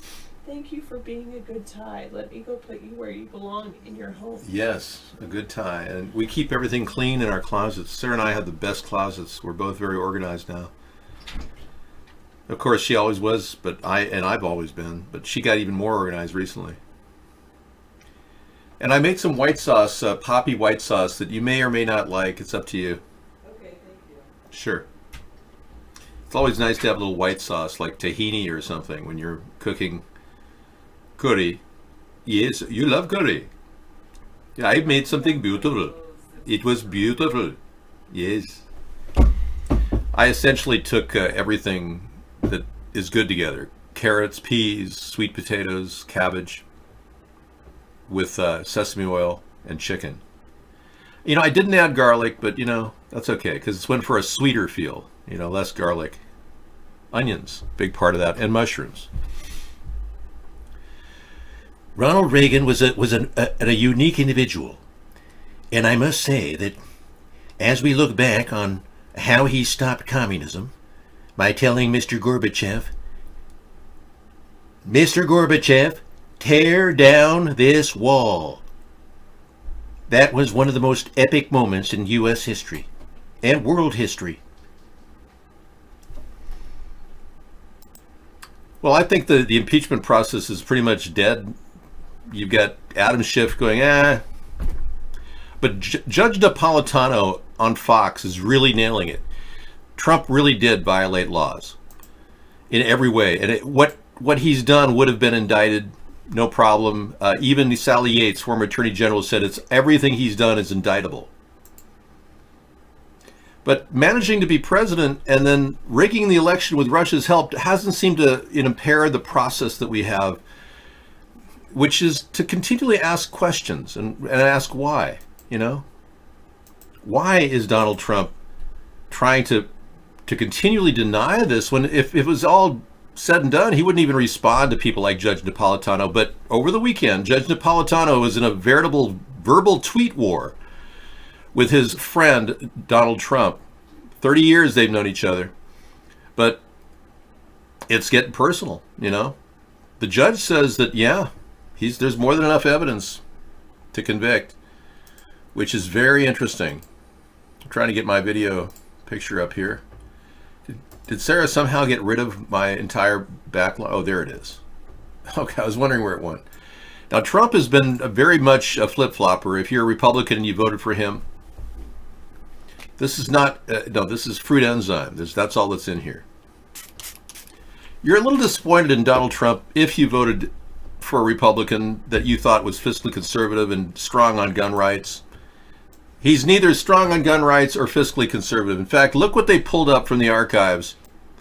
A long time ago, Donald Trump talked about his real self. Do you identify more as a Democrat or a Republican? Well, you'd be shocked if I said that in many cases I probably identify more as a Democrat. I probably identify more as a Democrat. And I think you'd probably be shocked. On social issues? You know, it's interesting. I've been now around long. You know, I think of myself as a young guy, but I'm not so young anymore. And I've been around for a long time. And it just seems that the economy does better under the Democrats than the Republicans. The economy does better under the Democrats than the Republicans. The economy does better under the Democrats than the Republicans. Now, it shouldn't be that way. But if you go back, I mean, it just seems that the economy does better under the Democrats Well, than it the certainly Republicans. did well under Clinton. Well, but I wouldn't suggest it was so great under Jimmy Carter. That's true. That's if true. you remember That's the interest rates. No, I know. It's Jimmy Carter was not in the same thing, but certainly we had some very good economies under Democrats as well as Republicans. But we've had some pretty bad disaster under the Republicans.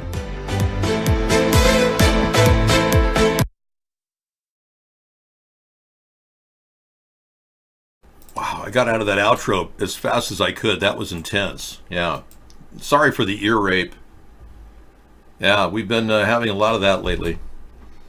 A lot of problems in terms of the technological aspects of audio that always comes into play. So we've got things to talk about, I guess. You know, I mean, same old stuff, really. Chemtrails. The Vatican being run by the Illuminati, and the Illuminati essentially banking with, or the Vatican banking with the Illuminati, and the Nazis embedded in our country. I mean, you know, where do you go with this? Conspiracy stuff, really. It's like dead-end streets in all directions, but if we don't talk about it, no one knows.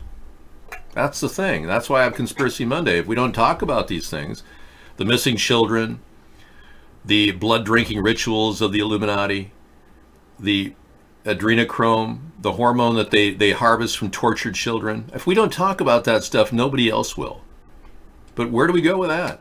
Pizzagate? There's a lot to talk about, but it's banned on Twitter and Reddit. I wonder why. So a lot of the things that we want to talk about on Conspiracy Monday are oftentimes just burned down to the ground by the mainstream media. Oh, that's conspiracy whack job stuff. So when we talk about it, we feel a little bit weird when we're telling our family members that, you know, they are spraying the skies, and they're going, no, that's condensed air. That's just like mist from the jets. They want to bring back Andy Griffith America. I know. It's amazing. And they want that to re-energize the American people with kind of a mindless, okey-doke, pre-zombie condition. I walk around Walmart, and I'm not afraid to admit that I am incognito at those locations, as you know. And I wear, you know, my basic getup, but Walmart can't really see my face because I walk in with my hat on and my eyeglasses covering my eyes, and then I do this weird thing with my mouth. And then people actually think that, you know, they wouldn't recognize me at Walmart. But I see people around me, and I look around me at all the people walking by me, and I see kind of a look of fear and desperation. I do. Everywhere I go. and exploitation too. People being exploited, fearful, and frankly, many people are prone to this anxiety, this future shock that is so prevalent in our society. So it's hard to take a step back and look at the big picture and say, oh wow, we're all being manipulated. Gee, or they're dumbing us down, or their next big plan is to force us into slavery through taxation, or what. Having this awareness doesn't necessarily equate to we're going to make change happen right away, because we are dealing with this general fear and future shock and possibly chemical mind control. Veritable things that they're spraying in the skies may be affecting the way we think. And there's a lot of things in the conspiracy realm that make us believe that. Yes, Howie took on a new concept. He is hot rails, kind of like the man on the town, ready to get some trim.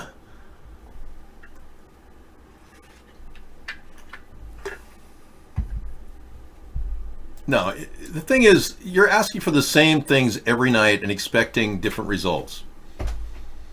Hillary was not ready for the job. Obviously, Donald is, He, unfortunately, is profiting from the White House, and we're not getting anything out of it. And if the American people don't realize that they're never going to get anything from Donald Trump, and he's going to continue to profit from the White House any way he can, then we don't have any alternative than a third party. So that's why I started America's Third Party, because I am Big Dave. But no, literally, if a third party can challenge the two parties and revamp the entire way the world sees America, because people around the world are saying, yeah, we need some fresh blood and somebody who wants to talk about things that do not involve sending UAVs to foreign countries like Bernie Sanders supports. Did you hear Bernie Sanders on his rant to use deadly drones around the world? I mean, this guy's deep state, completely AIPAC controlled. And believe me, the Illuminati, they'll use socialism and Bernie Sanders to control the country, just like they're using capitalism and Donald Trump to control the country. They don't care what ideology that they adopt in order to control the economy of any country. Thank you. Well, I culled this picture from a series that I did on literally with a camera. It was just ridiculous. It didn't have Annie Leibovitz or anyone to take my photograph. I just had to wing it with my camera. You have messages? You have mail.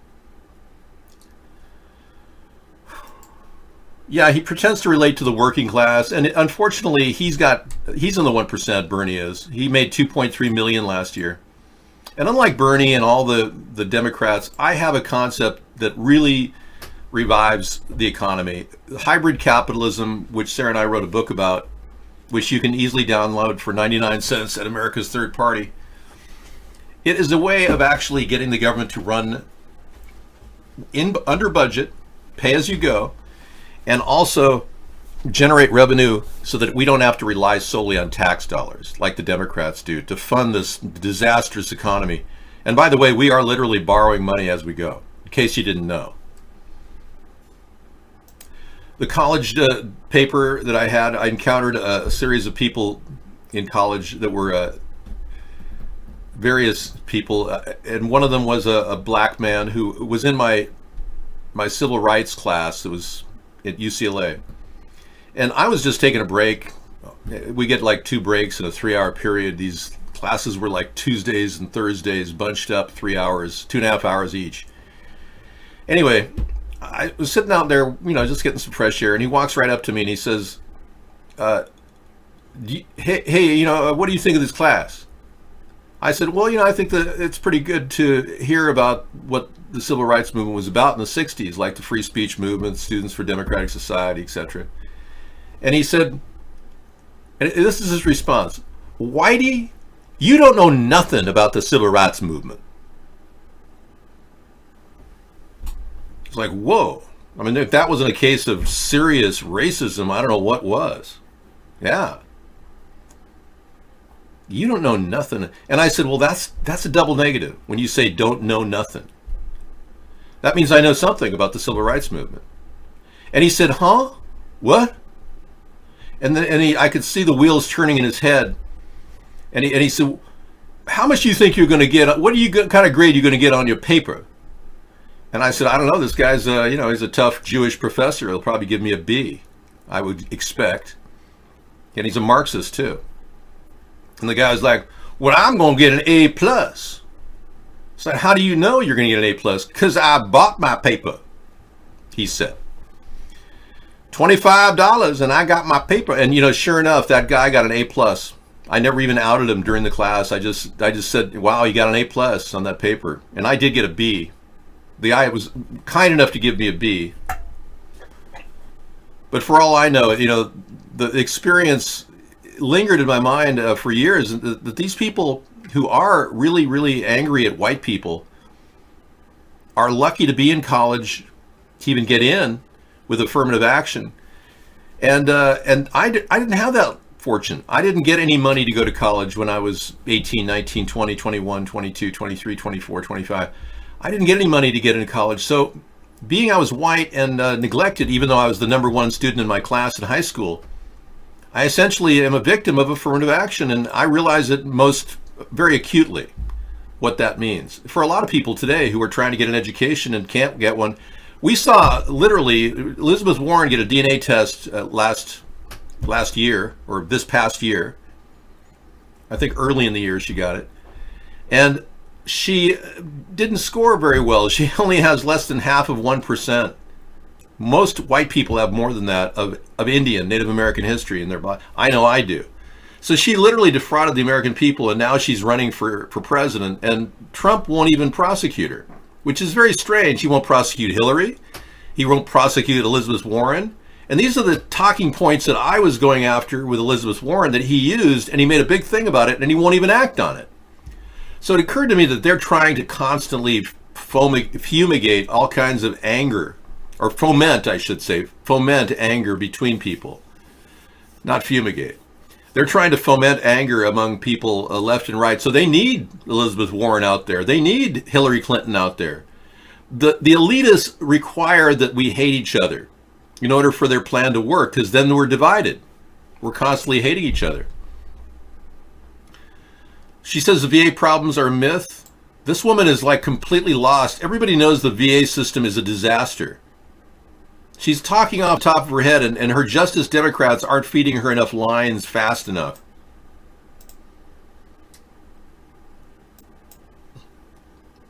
We're also participated and spoke and fielded questions at the National Nurses United Town Hall around healthcare and the VA. You might have heard Fox News talking about it, because there is a myth that all VAs everywhere are broken, because the idea that if we can starve our public systems, we're seeing this with NYCHA, if we can starve them of budgets and make sure that they can't do their job, then we can say the whole system should be thrown away. And I'm not going to back down from protecting the VA. I'm not going to back down from saying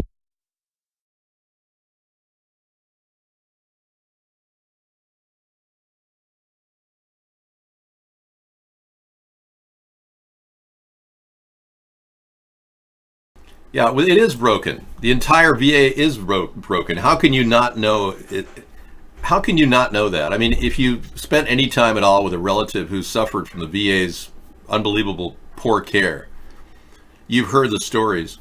People die going to the VA to try to get some help. They literally sit on a bench and die right in front of the ER department. You can go there right now and see somebody dying right now and not getting proper care. Right as you walk in and just sit there, and you'll see somebody in that area, that big room where you take a number. They'll be dying right in front of you. Zeno, you're not allowed to hijack the show. Sorry. I'm going to put you on mute for a while. Yeah, remember when veterans would call the VA suicide hotline and would go to voicemail? That's a true story. In fact, 250,000 veterans were trying to seek help and weren't getting help, but they were like put off 1,200 days on average. And the government's responsible for their death. They all died. 1/3 of, actually 37% of all veterans now are homeless. It was 35%, now it's 37%. More and more veterans are ending up on the street right now with no help at all. Because remember, if you're a veteran, you don't always collect disability benefits. Many of them who didn't serve time don't have a retirement plan. Seriously. So there's a lot of people who've fallen through this open hole, and then for Acacia to say it's not broken is absurd. How can you possibly help something unless you admit that it's broken? I would love to start a tiny house program for veterans, yeah, and we've got the VA property to do it. That could be a startup component of the Homestead Renewal Plan. An idea that we came up with in our book, Hybrid Capitalism.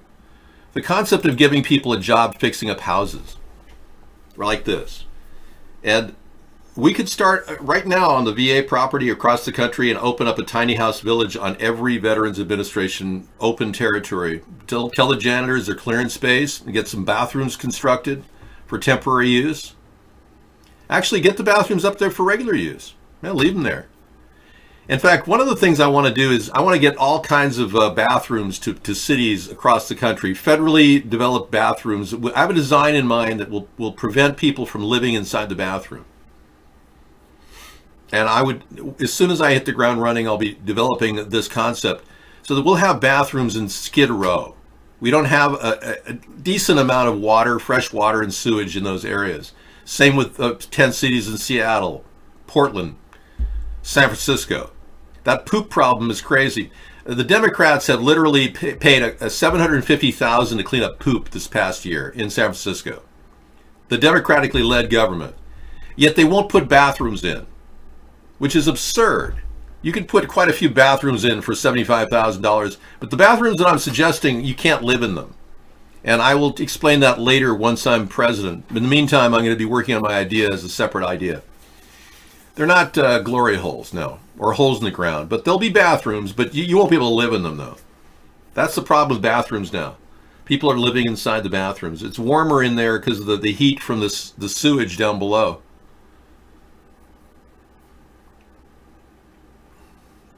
If you really want to be treated at the VA, you have to get there really early in the morning and you wait till noon. Otherwise, you have no chance of seeing a doctor. That's right. You know, I was helping a person out who was sick, and I spent a lot of time in the medical centers at LA County Medical Center. And because that person was on state aid, they had to go to the LA County Medical Center. And this was many years ago, but people come to the front door of the LA Medical Center and try to die because they know if they die in the front gateway, chances are they'll get some help. I'm not kidding.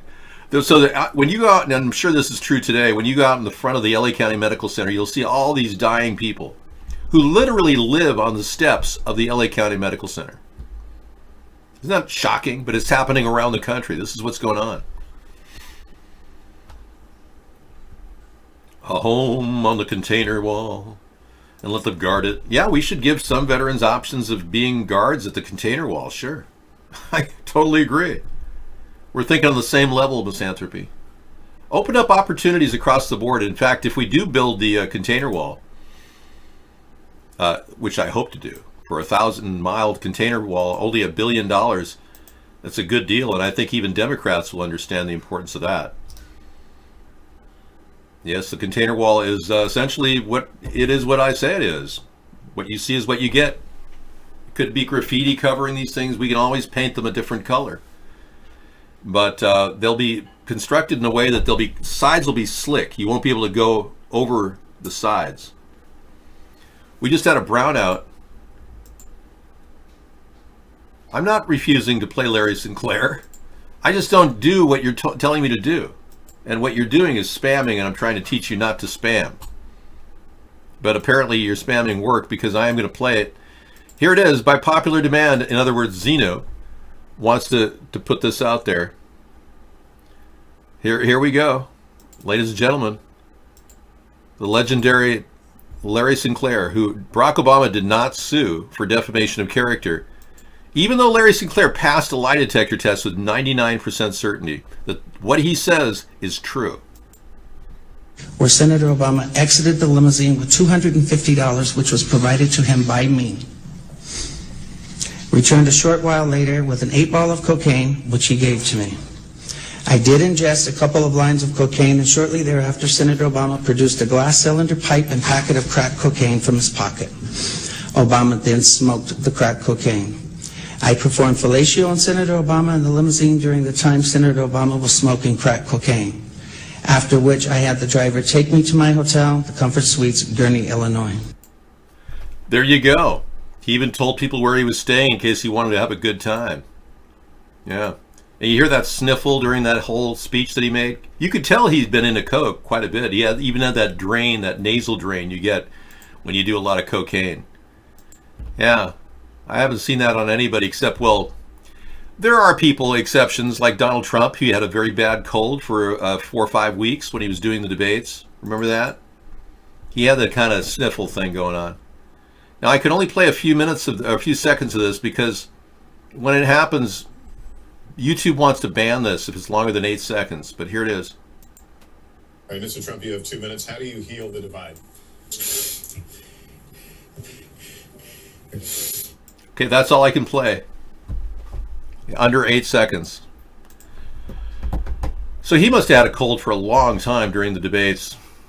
He is definitely a person who enjoyed the Republicans and the Russian support. You know, that's a nice thing to have to win with Russia's support, rigging the election. Donald Trump must feel real proud of himself, you know, having won with Russia's help. Think of that. Put that in perspective. And then look at all your Republican friends who suck up to Trump like the typical Trump-tards that they are, thinking, oh, he's helping our economy. No, he's not. Our economy is shutting down. We got 72 major chains closing in the next year. By the end of the year, 72 chains will be completely shut down.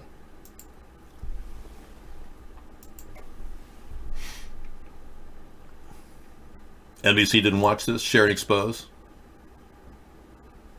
Really? Share and expose.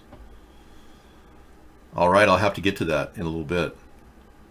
Right now, I have to take time away from my busy schedule to play cowbell. Hold, please.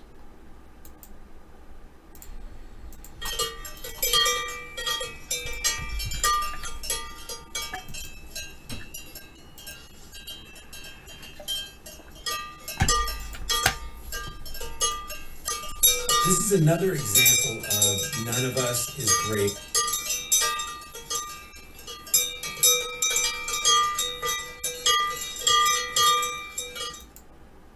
Okay. Share and expose. I'm not sure what to take of that, Pittoro. You got crazy Italians? How Italians test bulletproof vests. Let's take a look. He's actually going to get shot.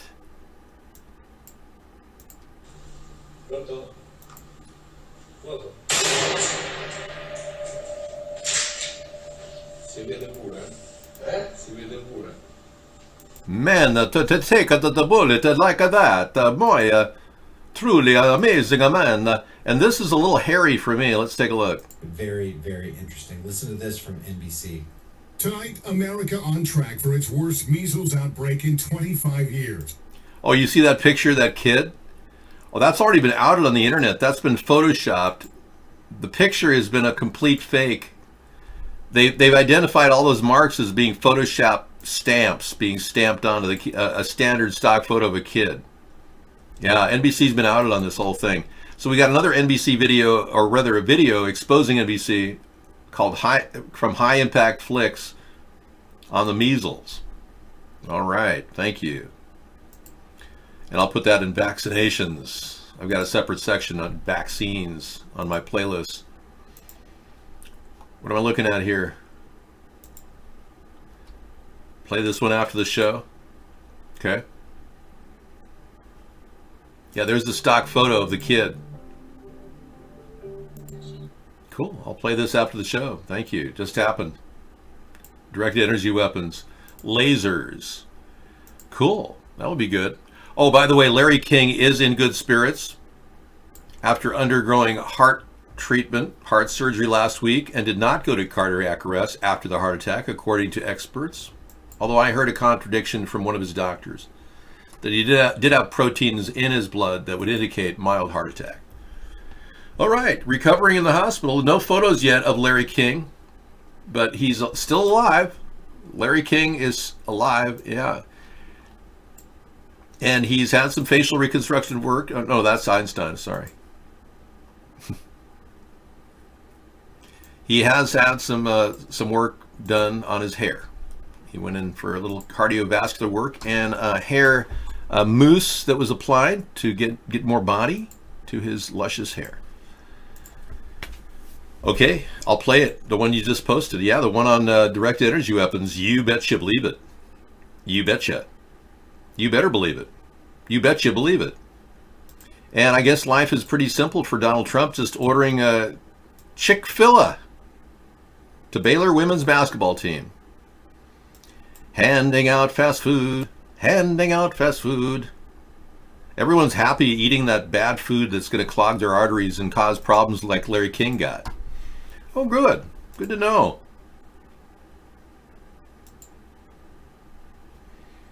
Yeah. Okie dokie. Okay, I'll read the other news later. Back to you. Oh, here's that picture from Zizzer Fight. Yeah, here's a stock photo that the NBC, ABC used to declare that we had a measles outbreak. And what they did was they took a little stamp of little marks and they went all over the body of the kid in order to get that effect. It's like, come on, man. I mean, you're trying to make up a measles outbreak. At least get a real picture of a measles outbreak. I mean, they're obviously faking it. Unbelievable. Yeah, here he was standing around. There's a guy out there that eats everything in sight, and apparently he made it into the White House. Donald Trump has been serving this guy at every one of his functions. Billy Burger, Dirty Burger. And there he is. He just gets in on the good food, I think. He can't miss that.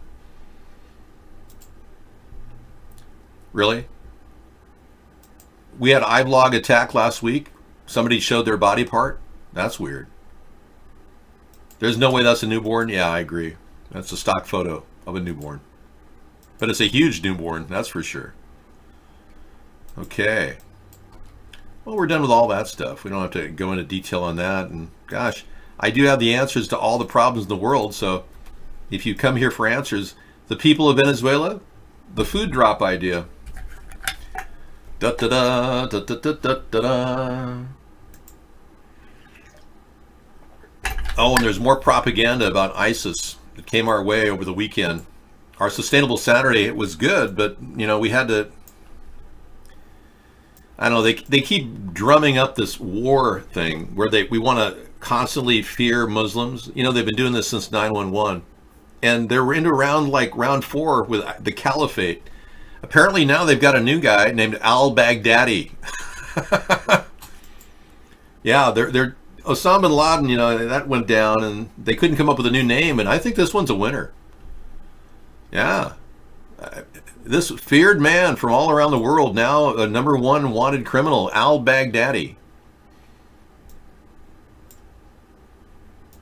Let's get to this now. Fox News alert. The Associated Press is reporting that Islamic State leader Abu Bakr al-Baghdadi has appeared for the first time in 5 years in video released by the extremist group. Oh, okay, let's all get frightened. Oh no, it's al-Baghdadi. Oh no, let's all worry and then justify more military buildup and weapons of mass destruction. You see how that works? They come up with all kinds of reasons to continually arm up the American people. Oh, now we've got a new one to fear, al-Baghdadi. Couldn't they have come up with a better name than al-Baghdadi? You know, it just sounds so canned, you know? It's almost like a cartoon character. It's like I Love Lucy and al-Baghdadi coming up at the top of the hour. I think they're just appealing to our banal fear of anything scary. Fear of scariness. Remember what FDR said? Of course you do. You're not even old enough to remember that. The only thing to fear is fear itself. Now we're all afraid of fear. Thanks.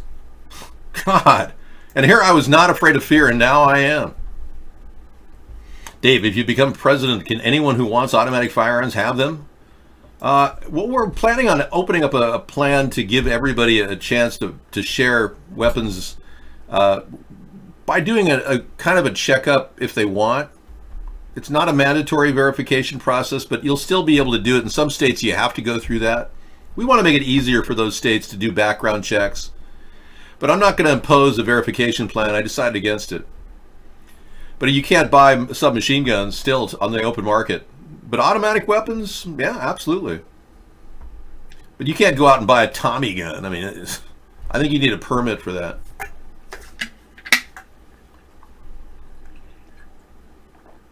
Yeah. Trump just looks better when he stands next to that fat guy, right? Well, anyway, let's fear some more. Hang on, let's work ourselves up into a fearful moment. The Washington Post is reporting al-Baghdadi appears to be in good health, and he offered his support for the perpetrators of the attacks on Christians in Sri Lanka. Benjamin Hall reporting with more. Ben? But wait a second. You mean the attack in Sri Lanka where the chandeliers and all the buildings were intact, but there's somehow bombs went off? Because that's an interesting point. Scissor Fight made this point the other night. All the photographs we saw of the terrible damage in Sri Lanka, obviously the damage was something that many people would say, oh, 290 people died or 310 people died, Dave. And you saw brains falling out of one guy's head and everything. But you made a good point, Scissor Fight. The chandeliers in all those photographs were perfectly brand new. Like, how do you have a bomb that destroys an entire building when the chandeliers stay perfectly intact, not even touched? Good point. You got him on that one. Well, we can take out ISIS because we can sever ties with the Israeli Mossad, who generated the concept of ISIS. ISIS was originally the Israeli Secret Intelligence Service, and they decided to adapt the name to Islamic State of Iraq or something. When they decided to create the fear of terror as being the number one reason to keep building up arms and weapons, because that's really what Donald Trump and Vladimir Putin are all about, is building up weapons. This is a time in our history when we shut down our concern for nuclear war and just start building up weapons. The powers that be control Russia, and the powers that be control America from within. And they want weapons of mass destruction made to get rid of us. So right now we're kind of at a pause in nuclear disarmament. You notice how Donald Trump hasn't talked about an intermediate nuclear force treaty? That's because he's working for Putin, and Putin's working for the oligarchs. The people that run the world want to keep building up military power because it's good money. They make a lot of money. And they can manipulate anybody to do it. Look at the Democrats. They want military power. Bernie Sanders, like I said earlier, wants drone strikes on other countries. He's okay with that. So all we really have to do is cut off funding to Israel's Mossad, and then we automatically start trimming their budget. You see, Israel relies on a $3.5 billion budget from the U.S. to finance all kinds of surreptitious things. They do it on their own, too.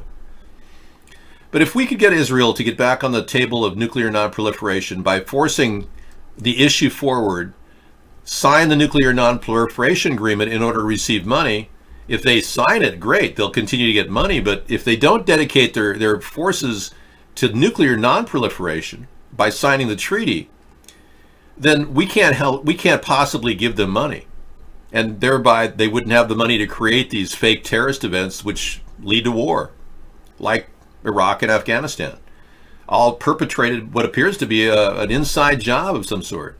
Tomorrow we'll talk about the truth movement, but it looks more and more like the Mossad was there videotaping it, and they knew it had advanced knowledge that it was going to go down. So I would say they're the number one group that I would look to as causing the 9/11 attack, as a justification to build up war in Iraq and Afghanistan. Our troops obviously had a big part of a $2 trillion investment went into this. So we didn't just give them $3.5 billion a year, Israel. We've given them $2 trillion in military buildup. That means our country got hosed big time in the past 20 years. Hosed. Literally hosed. We should use this opportunity to cut off funding to at least get them to the bargaining point where they sign the nuclear nonproliferation agreement. Then we can start afresh with Iran and at least broach that issue with them too. Because remember, Trump did what I told him to do, not sign the treaty, but he insisted upon imposing economic sanctions on Iran, which has now led to a huge rift with China, which has not in any way broken. The trade war that Trump said, oh, we could easily win a trade war with China, that is not going to be resolved anytime soon. Jack Ma of Alibaba said that this trade war is going to go on for 20 years because of Trump. I hope not, but he never should have reimposed economic sanctions in the way he did against Iran. That was the one thing that Iran had worked toward. Even though they weren't agreeing or complying with their nuclear production exposed to the IAEA in a proper time and framework, we still didn't need to punish them and ruin the entire opportunity for Iran to actually have a dialogue with us. But Trump completely blew that, and now is blowing a relationship with China over it, which shows his ineptitude at all levels. All right, Burger King Impossible Whopper vegan meat, pushing vegetarian meat on the population. Most of it's soy, genetically modified soy too, which I think is a big mistake. But Burger King will go meatless by the end of the year. Wow. No kidding. This is a big movement for Burger King to go completely meatless. And it's probably a good chance to not buy horse meat and integrate it into their burgers, if indeed that's what they do. Yeah. Meatless. That's just too weird. You know it's going to be genetically modified soy too. Yeah, I don't approve of this. This is insane. Unless we stop the genetic modification of soy and corn, we're going to be eating all kinds of dangerous food items.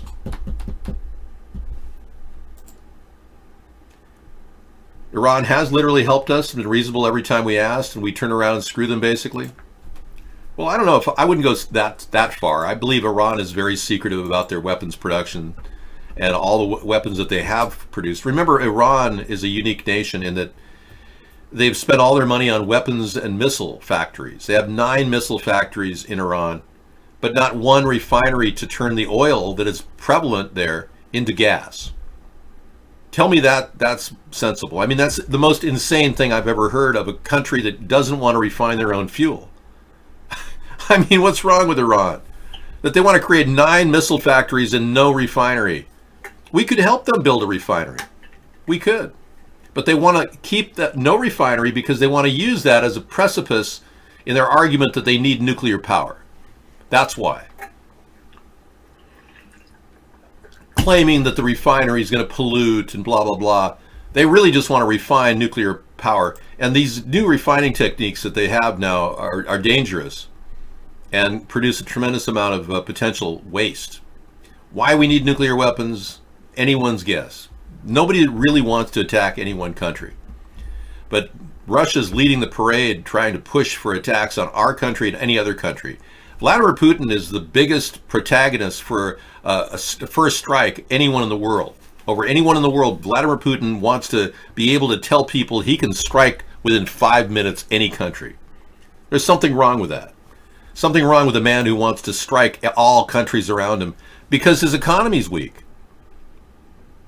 Vladimir Putin's economy, Russia's economy is no bigger than Spain's or Texas.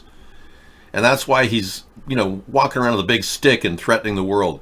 It's just pathetic the way that our president just sits back and doesn't even want to issue forth a non-proliferation agreement.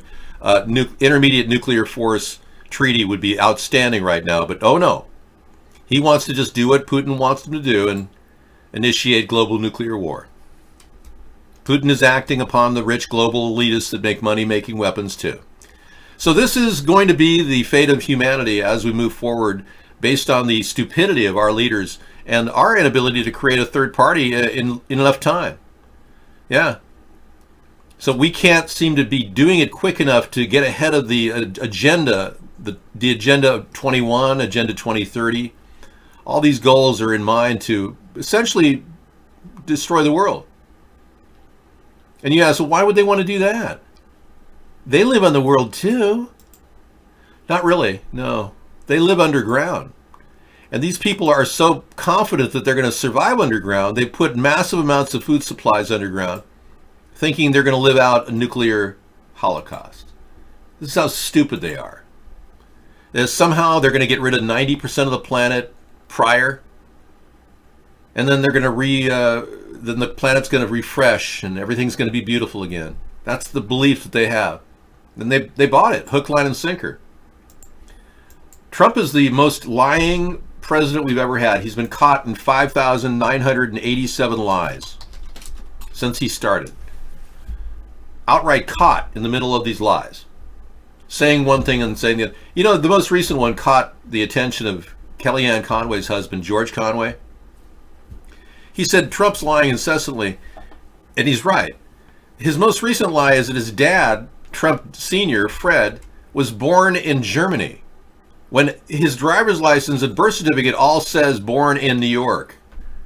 But Trump insists, no, his dad was born in Germany. I mean, it's just unbelievable. He stands up against every single honest truth statement and just flat out lies. Trump does. He enjoys it.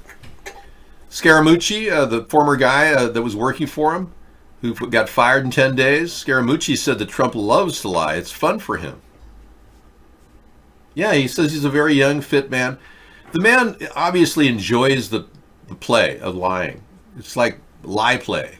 What he enjoys most is convincing people that what he's saying is true, but also listening to the banter around what he said was true, which was a lie. He loves to hear that people talk about his lies. It makes him feel good.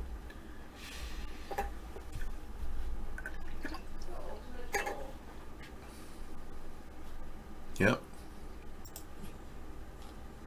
Yeah, hi Harrison. This is of course a major event for ISIS. For some time now we've heard rumors that Baghdadi may be seriously injured, if not killed, and today we see him in this video making a rallying cry to his followers around the world. It's a clear sign that although the territorial caliphate is not defeated in Baghdad, the ideological one certainly is defeated, and he mentions that directly. He in fact blames the recent Sri Lanka bombings. He says they were in revenge for the loss of the caliphate in Baghdad, and he thanks other followers around the world for pledging allegiance to him. Not only Sri Lanka, but he also talks about Africa and the attacks on French forces there. So this is a major mark for ISIS, and in fact they had spent the last 2 days preparing for this big announcement, and ISIS watchers had seen something was coming, and then they dropped this. It's widely been thought that if he was alive, he was hiding in the western desert in Anbar province. The video gives very little away in terms of that. It is heavily edited. It's thought that the audio track is overlain on top. It's about 18 minutes long, and it's called In the Hospitality of the Emir of the Believers, and in it it's him talking to other emirs whose faces are blurred out and calling for revenge against the loss of the caliphate. So this bearded man who looks very much like Baghdadi, it is... See what I mean? It's just an ongoing... I didn't even want to play the audio on it. It was just ongoing tripe coming out of the news. Fear of a new leader of some splinter terrorist group. People don't know this by now. Osama bin Laden worked for the CIA. He was an operative. He was solicited back during the Mujahideen years when Charlie Wilson's war was going on. Ronald Reagan was sending Laws rockets over to the Mujahideen. He was solicited then to be working for the CIA. His code name was Tim Osman. And Osama bin Laden was just a guy that they pegged everything on. And, you know, we haven't found the perpetrators of 9/11s to this day. That's why it becomes more and more obvious that there's something up here. They're fabricating the fear of terrorism, which is unfortunate. We're being played. Hi, Sarah. Hi, David. Was that pretty good? Yeah, that was great. Good. I like curry. Delicious, beautiful. It was a nice dish. Good. I'll try it. Yeah, Biden says Trump abused his office, ignored most Americans. Biden is coming out strong against Trump. We'll look at that in a little bit.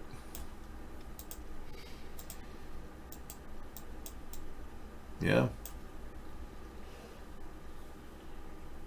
Yeah, he's coming out strong. I think Biden could win the nomination if the League of Idiots in the Democratic Party are going to constantly bicker.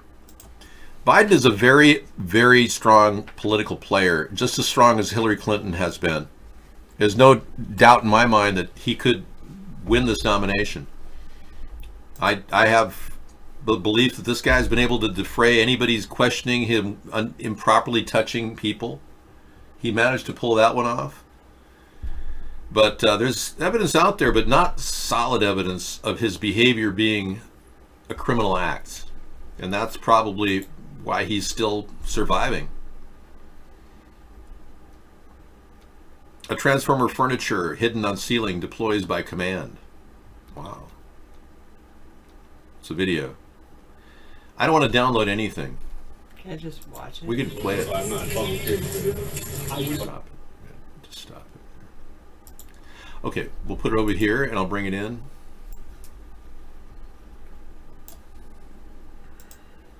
Okay, you can play it. I'll be back. Thank you. Let me turn the volume up here. Hang on. Okay. I muted it. I know, but you can bring the volume up. I think it's going to be interesting. This is transformative furniture. So between 30 to 40% of the space is just access space, access of bed, access of dresser. That's pretty cool. For example, this where this is coming down is access for the closet, or this is also access for the bed. Like we've tripled up like this utilization there, and there's stuff underneath. So you'd be surprised how much space and access, hallways, doorways, just like closet. You open the door, you need all the space for the door, and that you cannot block the door, like there are fire hazards, things like that. So you end up losing a lot of space and access, which you can totally get rid of.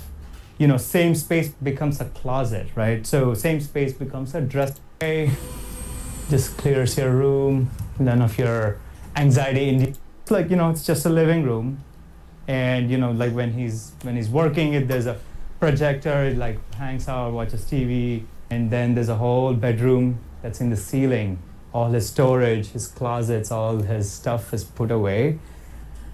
So yeah, in the night it becomes a bed. I don't know if he's made the bed, by the way. So, and ceiling's this really invisible space, and no one's looking at the ceiling. Once it's down, I love it's this. I totally love it's a queen bed. It's a really good queen bed. Could the mechanism go up with a person inside? No, it cannot. So we have various ways of sensing. So there is each one of these have a load cell that's constantly measuring load on it, and our motor itself measures torque, and we've capped it. Just electromechanically, it's incapable of lifting a bed, mattress, bedding, and anything on top. I do like this. So all this stuff gets stored. You can accessorize, like let's say you have book storage, or you have clothes, for example. All his clothes are, stored here. This is a dresser with all the t-shirts inside, and and kind of the interesting thing is, if I'm storing something new, there are sensors in the ceiling that photo catalog every object that you store.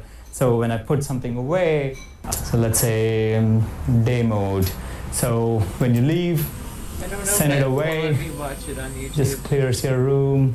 None of your anxiety-inducing clutter is around. It's just disappeared. Yet it's all searchable.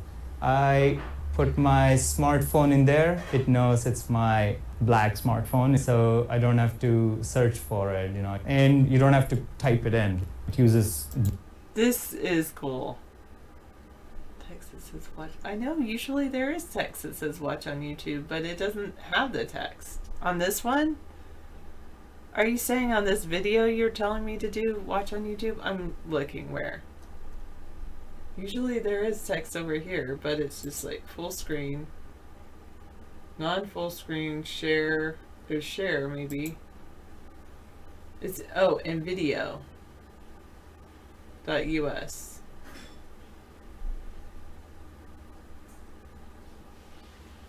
Lower. So here. Lower below this.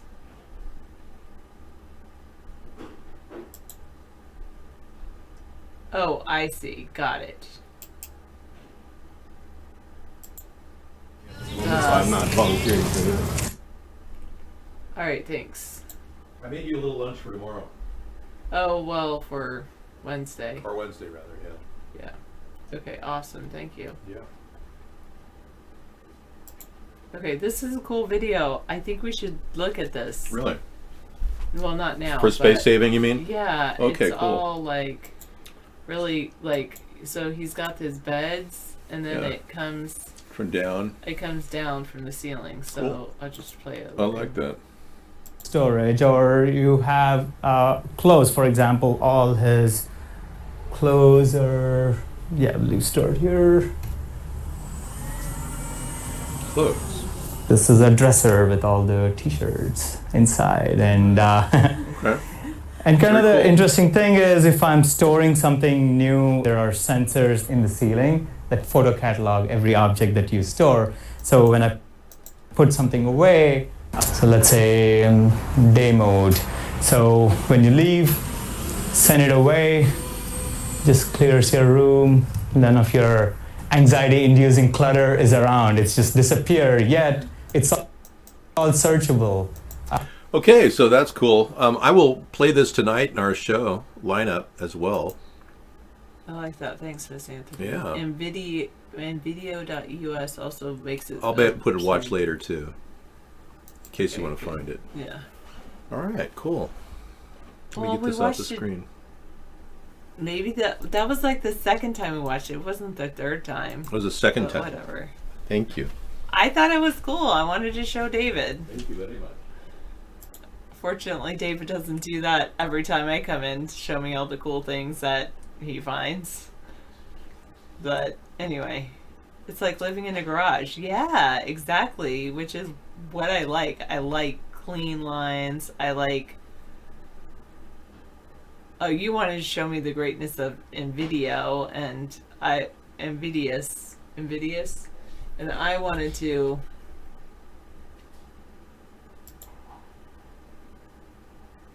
Never mind. And I just wanted to... Wait, where... Wait, I clicked watch on YouTube and then it got rid of it.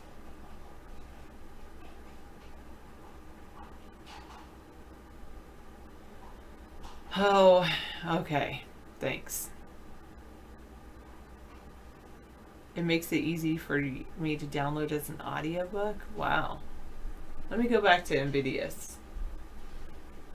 Now I've got to go back in my history and find this.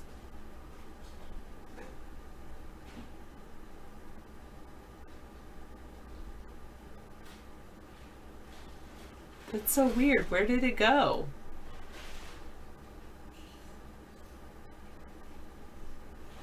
Can you send me the original link again?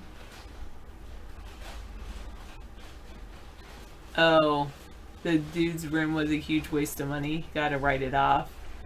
It is a business. It's a business that I would buy from. Which I don't want to buy things, but I don't need, and I don't need all the touch screen. I'm just thinking, oh, that's pretty ingenious way to store stuff. Thanks. Okay. Okay. I like that. I like Invidious. That's very good. Oh, and you can download it as anything, like a video or a... Oh, that's cool. Or an audiobook. Oh, that's very cool. It's Marie Kondo in the ceiling, according to Murthy. Yeah.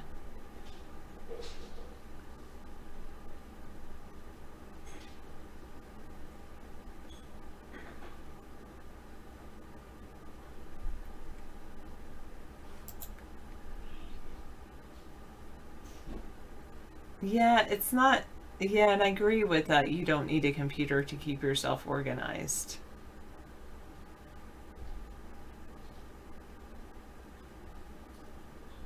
Oh, it doesn't connect you directly to YouTube server, so they don't know what you're watching. Just replace youtube.com in the URL with nvideo.us. I'll just tell David that all the people are watching his show through nvideo.us. That's why he's not getting the clicks on YouTube.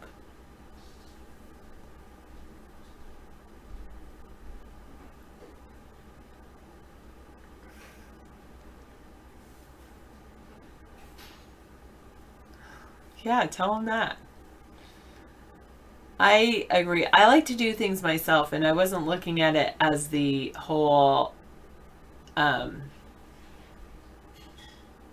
wasn't looking at that video as the like mechanically touch a button and it drops. I was even thinking like, ooh, I can get a pulley system to do it. But I do like the idea of like storing stuff up above. I like I would totally not. As Scissor Fight says, so if the power goes out, all your stuff is stuck to the ceiling.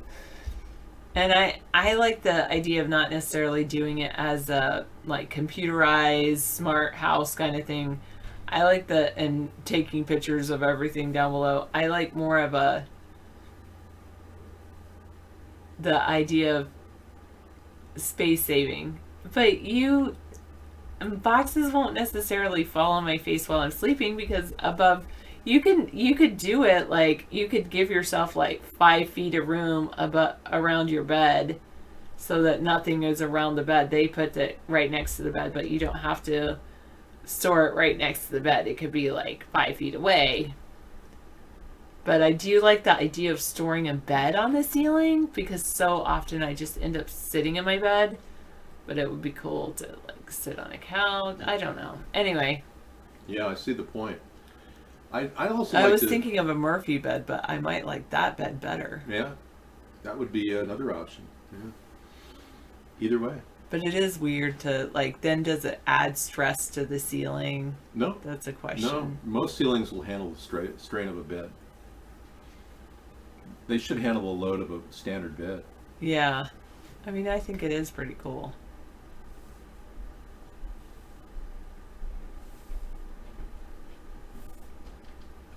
Yeah, the beds that store in the wall, they're usually called Murphy beds. I do like that idea, too. So that's why I was looking at it. Murphy bed or bed like that. I mean, and it's kind of cool for like a mini house, micro house, like David and I have talked about tiny houses. People steal your tiny house floor plan. Did you post it? You're not supposed to post it if you don't want people to steal it. And if you didn't post it, then many great minds think alike. Okay, so is that the toilet behind the kitchen sink area? Big couch thing, TV. Stairs up to your bedroom up above. Is that what it is? Is it just that one picture? I do like that. It was actually one of David's better dinners. It was really fantastic. I should have taken a picture of it, because like usually what he makes for you guys doesn't look as appealing as like what he makes on a regular basis.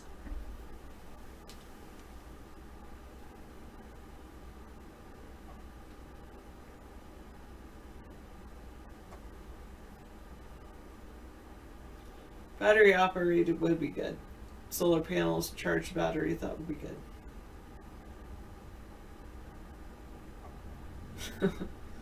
Well, virtual food for you, he does seem to make.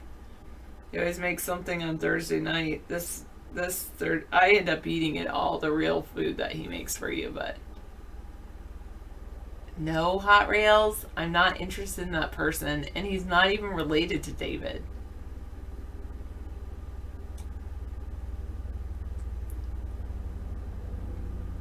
Just loves David so much.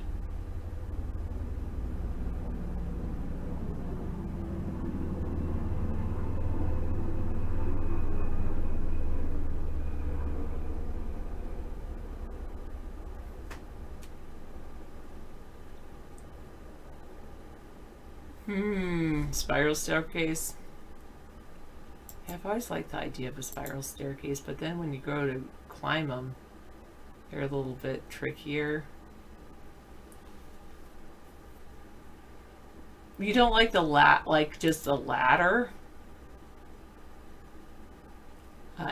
David's amazing, Johnny. That's all I can say.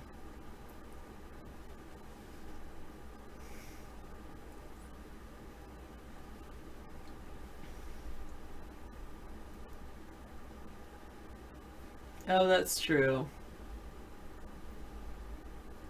Sometimes the spiral staircase isn't that good either, because you're turning your body all the time. Unless you're bent over like this instead of bent over like this. Oh, that's pretty interesting, yeah. I wonder what a regular staircase costs.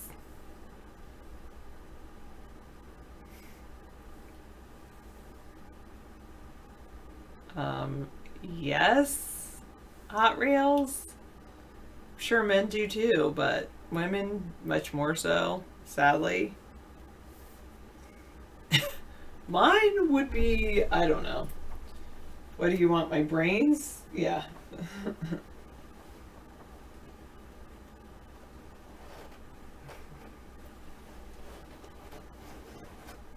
That's what, we go and have, you work for a certain amount of money. That's your market value.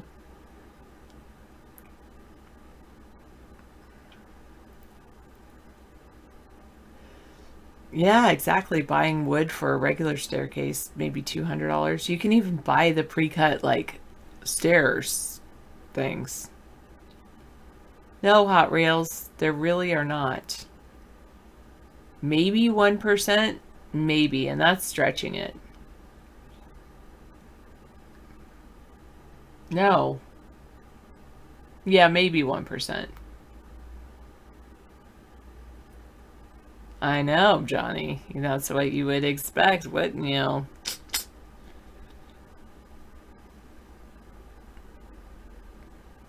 Yeah, 1%. Okay, maybe 2%. Yeah, I do like that wood, metal and wood staircase.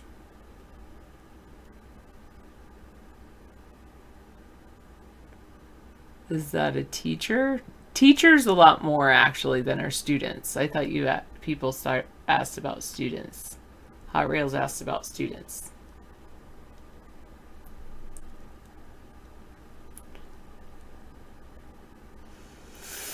Man, David has a lot of links open, but David always has a lot of links open. I'm glad I'm chilling and not clicking any of his links. I do love cedar furniture. I do love cedar stuff too. I have a couple like just pieces of cedar that I keep in my drawers in my closet. They're pretty nice. And my worm bins are made out of cedar.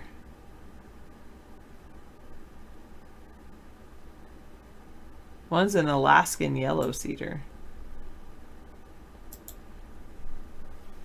The cedar door thing. What's the cedar door thing?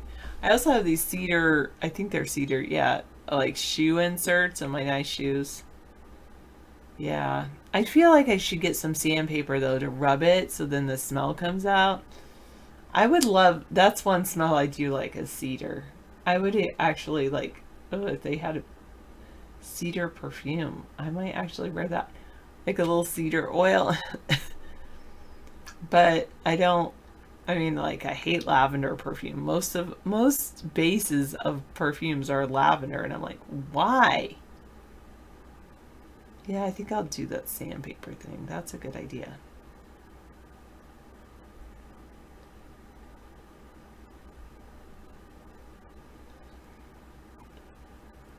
Because I love fresh cedar.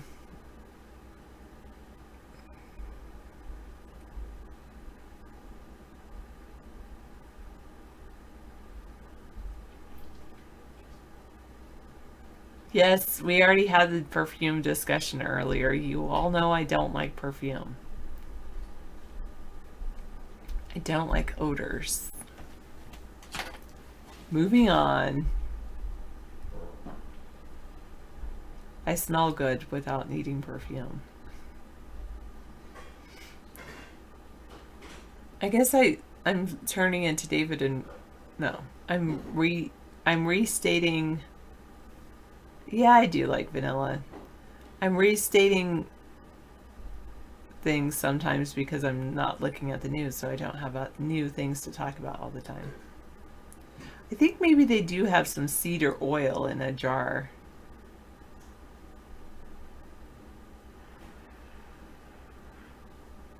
You're right. When it's scented vanilla spray, then it still like has that artificial smell. Ugh. No. Real vanilla, yes. It's fine, Johnny. David makes good meals. You do like that, Ivan? Yeah, not me.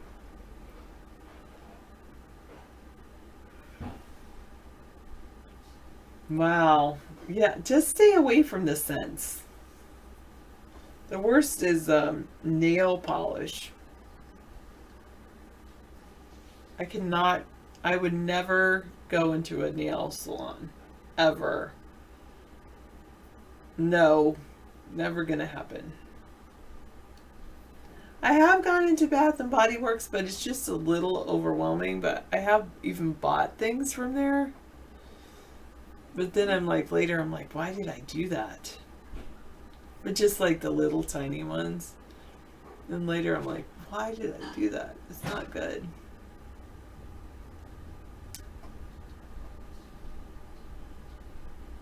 So went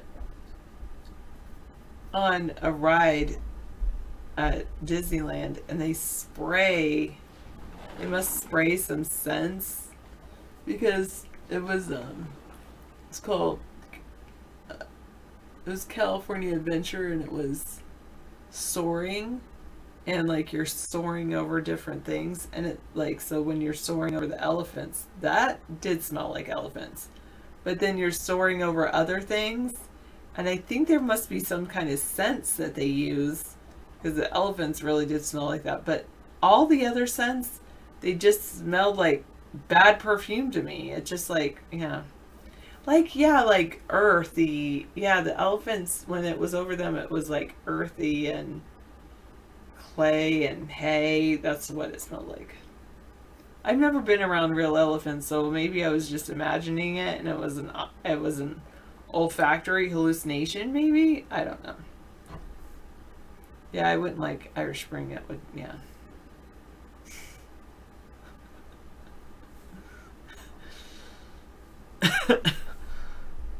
Oh gosh. Goodness. Oh, I did watch that. Did I tell you guys I was going to watch Brené Brown, Call to Courage? Well, I did watch it. I thought that was a good show on Netflix. It was, instead of stand-up comedy, it's more like stand-up. It's like a TED Talk, but expanded TED Talk. Keynote kind of thing. Well, it was a little pinkish. What about an auburn? Have you ever considered like the red auburn? That one that you chose was a little pinkish. Yeah, that's true.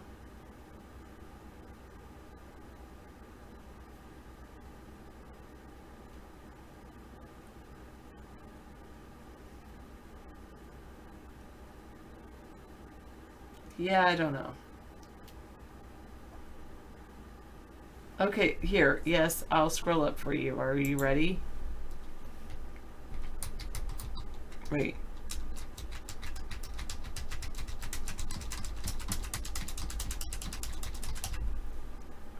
Slow down. You're sending too fast. Sorry. I was spamming my own show. I don't have Six Flags Magic Mountain or Disneyland where I'm at. No, I don't want to answer the phone.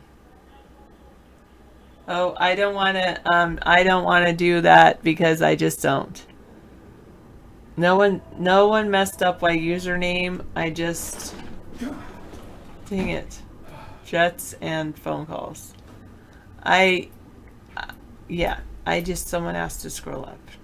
That's why I spammed. Did somebody call it? They did, but just because the phone rings doesn't mean you have to answer it. Yeah, right. So I didn't. Good. Yeah. We do have, what do we have here? We have a water park. Yeah, California is one of the biggest states, like third largest.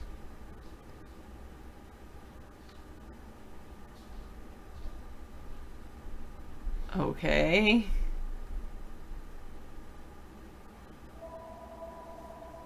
We have a water park. We have a couple water parks. We have Great Wolf Lodge, and then we have this water park up in north of here. I can't remember the name. MI5 Anthropy. That was pretty funny. Yeah, California is one of the most populous states as well. Oftentimes in the past, before they had the Common Core, the textbook manufacturers would make textbooks. They would meet with people in California and they'd meet with people in Texas, and they would make textbooks so that they'd be like, yes, we'll change our textbooks so that you'll buy it. What do you want us to put in it? And they would basically custom make them for Texas, and they do the same for California, and then the rest of the states were like forced to buy those textbooks. It's ridiculous anyway. But now they have Common Core, which kind of sets standards for everyone. Well, not all states do the Common Core live up to those standards or use those standards. Like, I think Texas has their own set of standards, and so does Virginia and a few other states.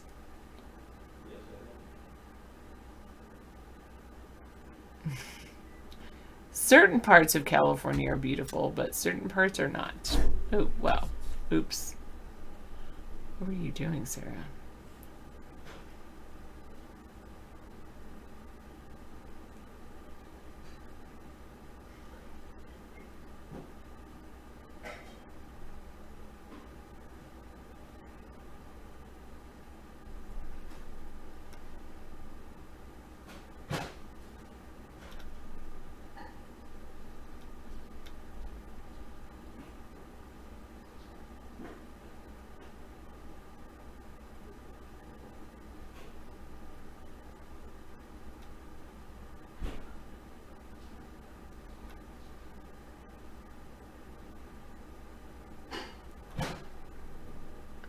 Wait.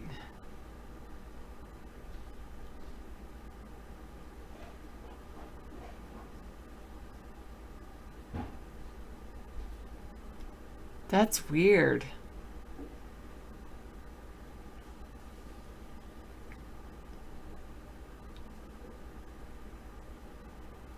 Oh. Well, if that's true. Whoa.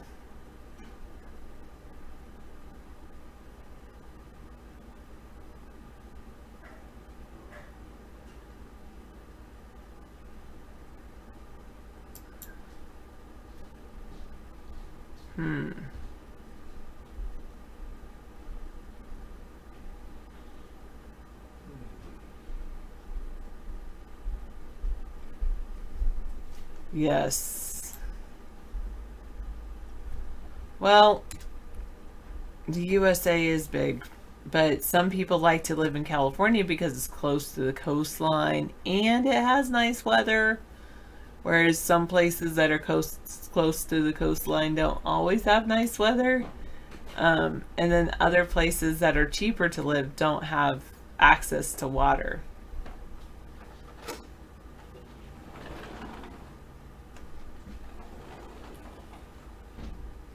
California rent is really high. That's true. I'm glad I moved away from California when I did. Now it's kind of hard to believe that I've lived here for almost 20 years. It'll be June 1st will be exactly 20 years that I've lived here. June 1st, July 1st, June 1st.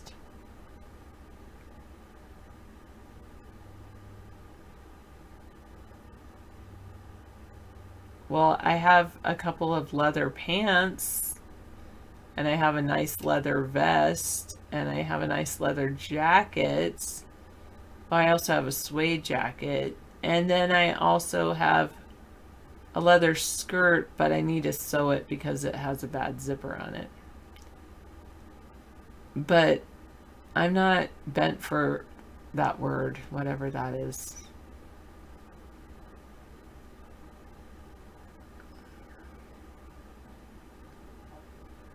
But I have liked leather. I walked into Wilson's Leather the other day, in an outlet of Wilson's Leather, and I just looked at their leather pants and I was like, whoa, I got a great deal on my leather pants, because their leather pants are like $180 at an outlet store, and I got my leather pants at a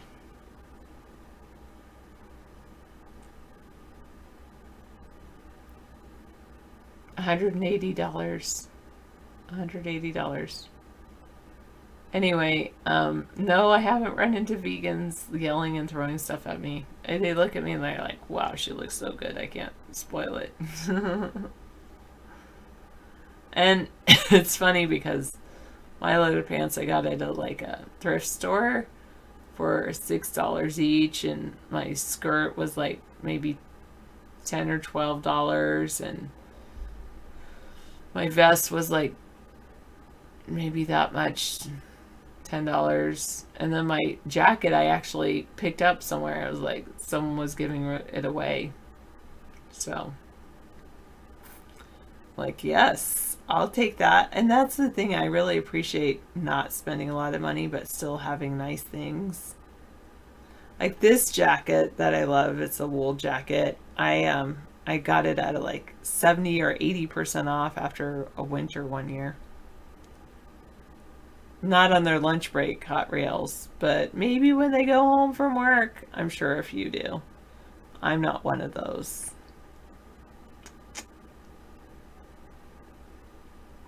Not that I know of, Hot Rails, but I don't know. I don't think so.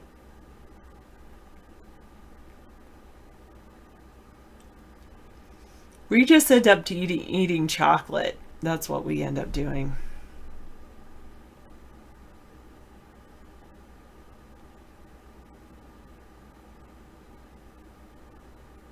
Oh, that's true. I did do that. You're right. You remember when I went to a teacher party? It was Christmas.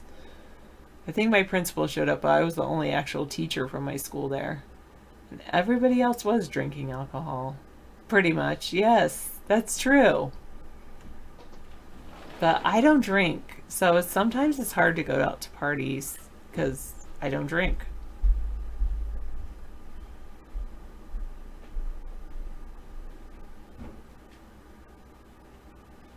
You got a degree in sociology, who knows why? But at the time you liked your professor and could relate to him? I don't know. I took sociology and anthropology from the same professor in the same quarter or whatever grading period, and it was difficult because it ended up just being stories about his life, I felt like.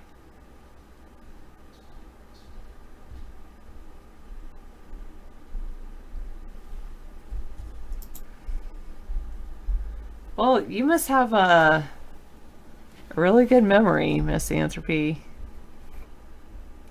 You can be my biographer or something.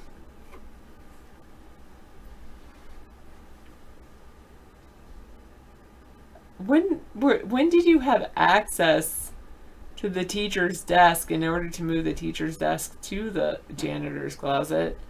When did you have access to the janitor's closet?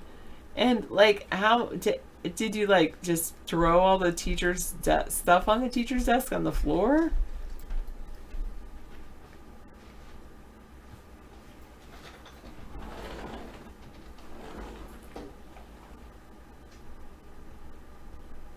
That's true, Hot Rails.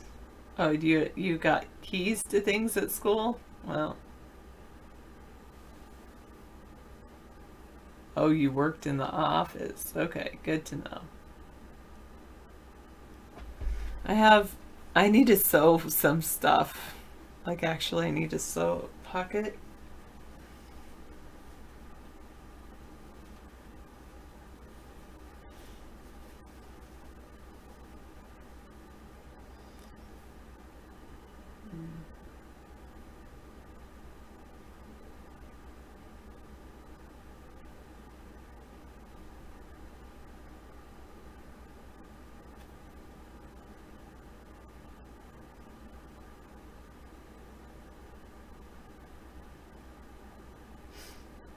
I'm looking at this pocket thing. That's what I was doing. Sorry. I know that was dead airspace, and you're like, what is she doing?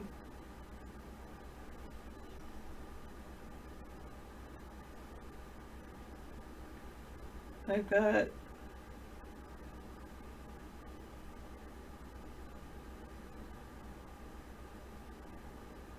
Oh no, I made a notch. Maybe I can get it out.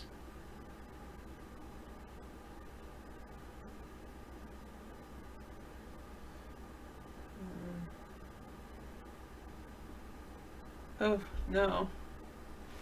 That's gonna be a nightmare. Unless I can get it out.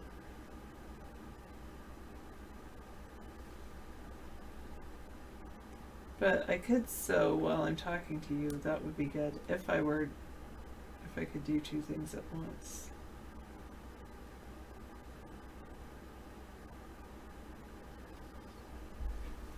So I'll show you my I have this, and I pinned it all up to get it ready to sew. I don't know if you can see that, the little pins. And I had this string, and I actually walked around with this in my pocket today. So anyway, here we go. Except we gotta fix this. Now I've got to redo this because of the thread.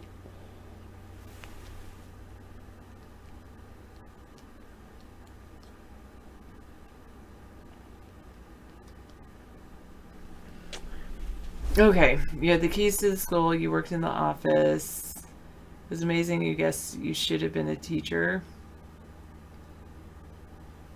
Ow! Oh, your sociology class was about how society had changed and divided from culture to minor things like roads dividing communities. Okay. It involved, yeah. You were always in the office. Is it much to work as you were in trouble for something stupid? You hated school and you hated the people there. Well, bye, easy. Thank you.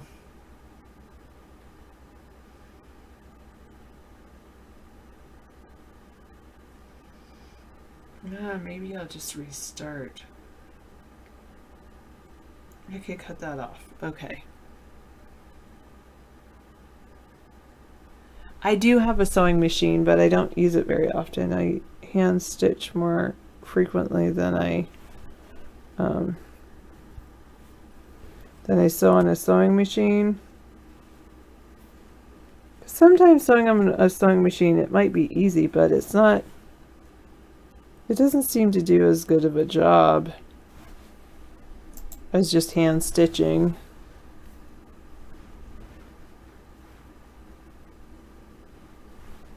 So anyway,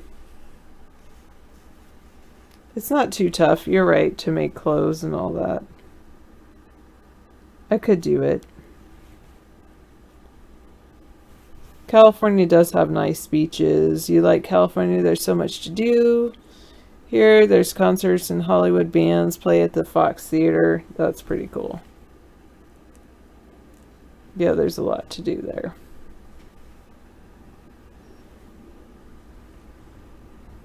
I'm probably going to need more thread, but I could at least sew while I figured I could at least sew while I'm here on the show with you.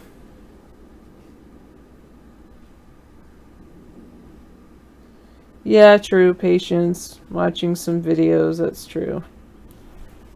Like this, I need to tuck this part in. Gotta undo this. Gotta tuck this part in. It was hanging out a little bit.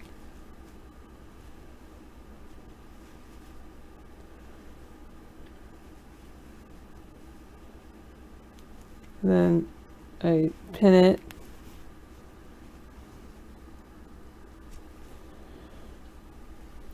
Sarah's sewing shuffle. I know.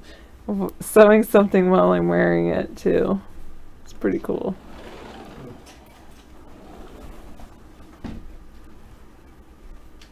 You got that stained up. Oh, thank you so much. Oh, in my car? Yeah. Thank you. David is so great. I stained my seat.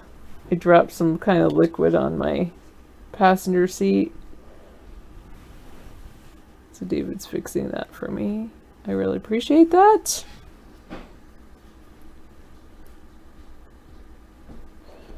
With special guest what? Shuffler David. Okay. Oh. Okay, taking out the pen. Might as well do that.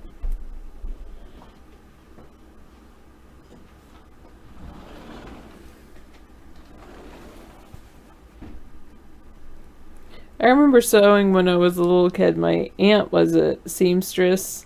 She made quilts and all kinds of stuff. She actually made me this really cute checkerboard that was like basically a quilt, but it was because I played checkers.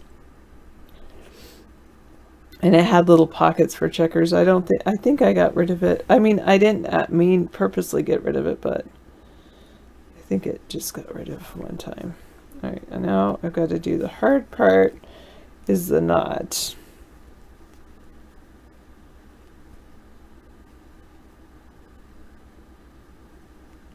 Because I did it too long. Sarah. There we go.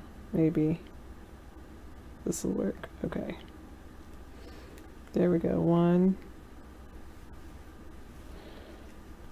Just two, maybe. That's not going to be a very good knot. All right. I'm going to have to... I do have pretty long nails. My mom, I used to like have really short nails. I bit them, but I do have, especially this long thumbnail. But I do have long thumb nails now. You're right about digging in the dirt. I'll tell you how I avoid. I wear gloves. I've gotten better at wearing gloves. And then I do have these hand brushes for scrubbing underneath my fingernails. Then my sister said this thing, and I've only done it once when I know I'm going to dig in the dirt, is you actually scrape your fingernails against like white soap, and then it fills in this part with soap, and then you go dig in the dirt, and then you wash your hands and you use this nail brush, and it actually just cleans the soap out, but it like fills in it with soap rather than in with the dirt. Yeah, my toenails are a little long, but not too long. Not as long as my fingernails, or about as long as my fingernails. Maybe a little shorter. Probably shorter than my fingernails. But the other thing I don't do is one thing I don't do is I don't get my nails painted, because obviously I told you already, I hate the smell of nail polish. And nail polish remover. Both of those things, I hate that smell. I don't even know how some people deal with that smell. I dislike it so much. Okay, good. Alright, this will feel good once I get I finish sewing my pocket.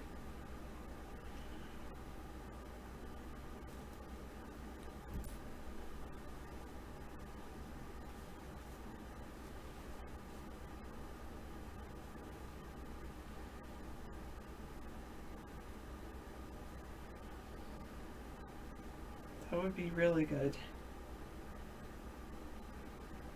I'm gonna put these pins back in. I'm rechecking them.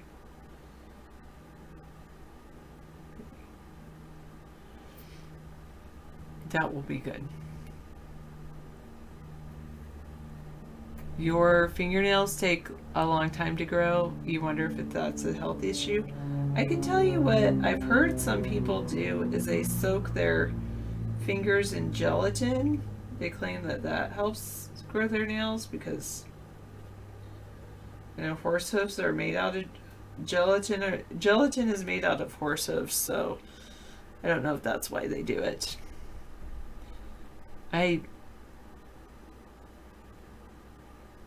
Yeah, I don't know if it's a health issue to not grow your nails long. I don't know. That's a good question.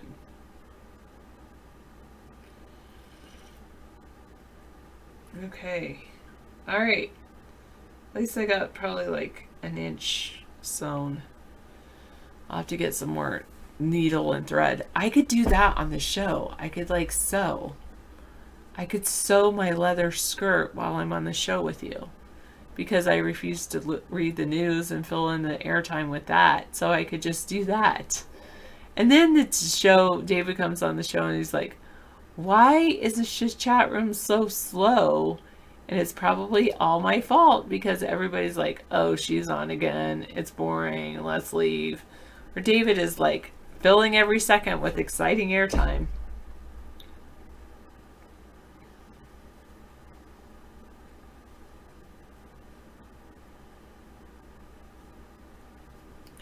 Oh, anyway. I'll tell David I talked about Trump. I would love to get to the point where I'm like, who's the president? Do I care? But I don't think that's ever going to happen. I do care.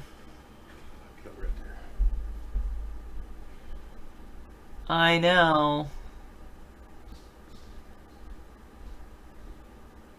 Maybe I do, Ping. That's true. Maybe I do. And I'm sure he has fans that come just for him. And I do think that it's been healthier for us to, yeah, maybe true, Ping. I do think it's healthier that we have our separate times on the show. I think that's been good rather than both of us sitting there, because then I do have a tendency to talk over David.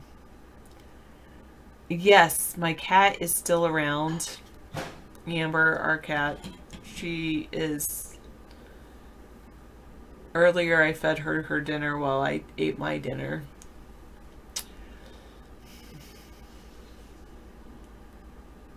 He'll be talking and then I'll say something and I guess I do.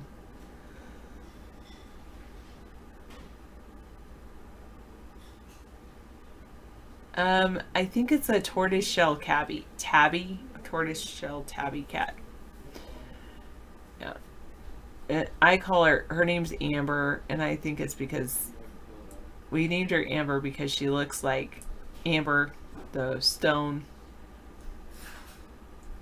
No, Amber did have to have some of her teeth removed, but I did not do it. I took her to the vets to do it, and I really appreciate the vet for doing that. Oh, I know they charged me, but I'm glad that I did not have to pull her teeth out. And that was the last time we took her to the vet, because she just looked like in severe pain. She was drooling. That was quite a few years ago. Your cat just had 5 kittens? Wow.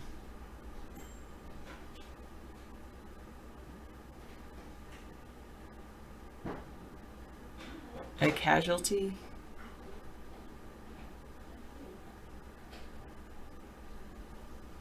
Yeah, I had a large Siberian Persian once who had an overbite. Yeah, I just felt so sad for my cat at that point. But she's doing well now. She's doing really well.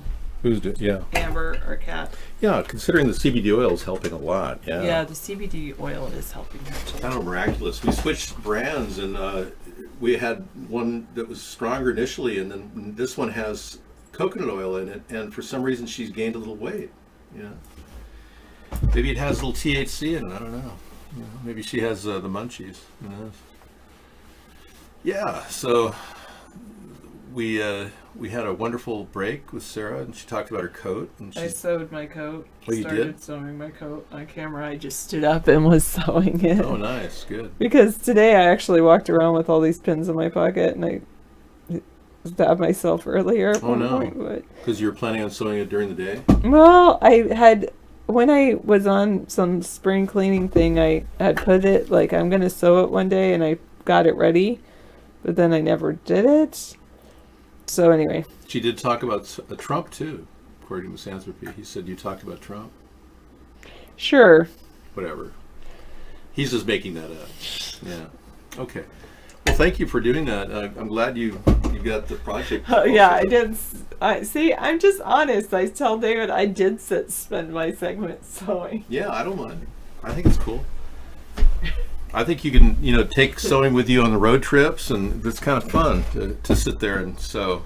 It keeps your mind active. Yeah. Because you have to do something exact. Here's your hair tie. Thank you. Thank you.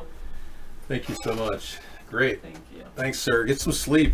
Get out of your work clothes. My goodness. Okay. I actually, let me put my jacket back on. I never said that. Guest 46226. I'd kick you, but I need your viewership over at iBlog. It's important I keep building an audience. I know. Well, I don't mind her sewing. It doesn't matter to me. I think it's kind of cool that we have like a cut out of our life, a piece of Americana, America's life in real time every night. And we can take in stories and talk about what's currently in the news, etc. And how Joe Biden is still evading any accusations of mishandling children.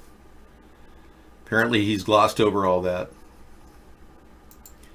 And then a what's going on video is high on your list. Yeah, you're very predictable, Howie.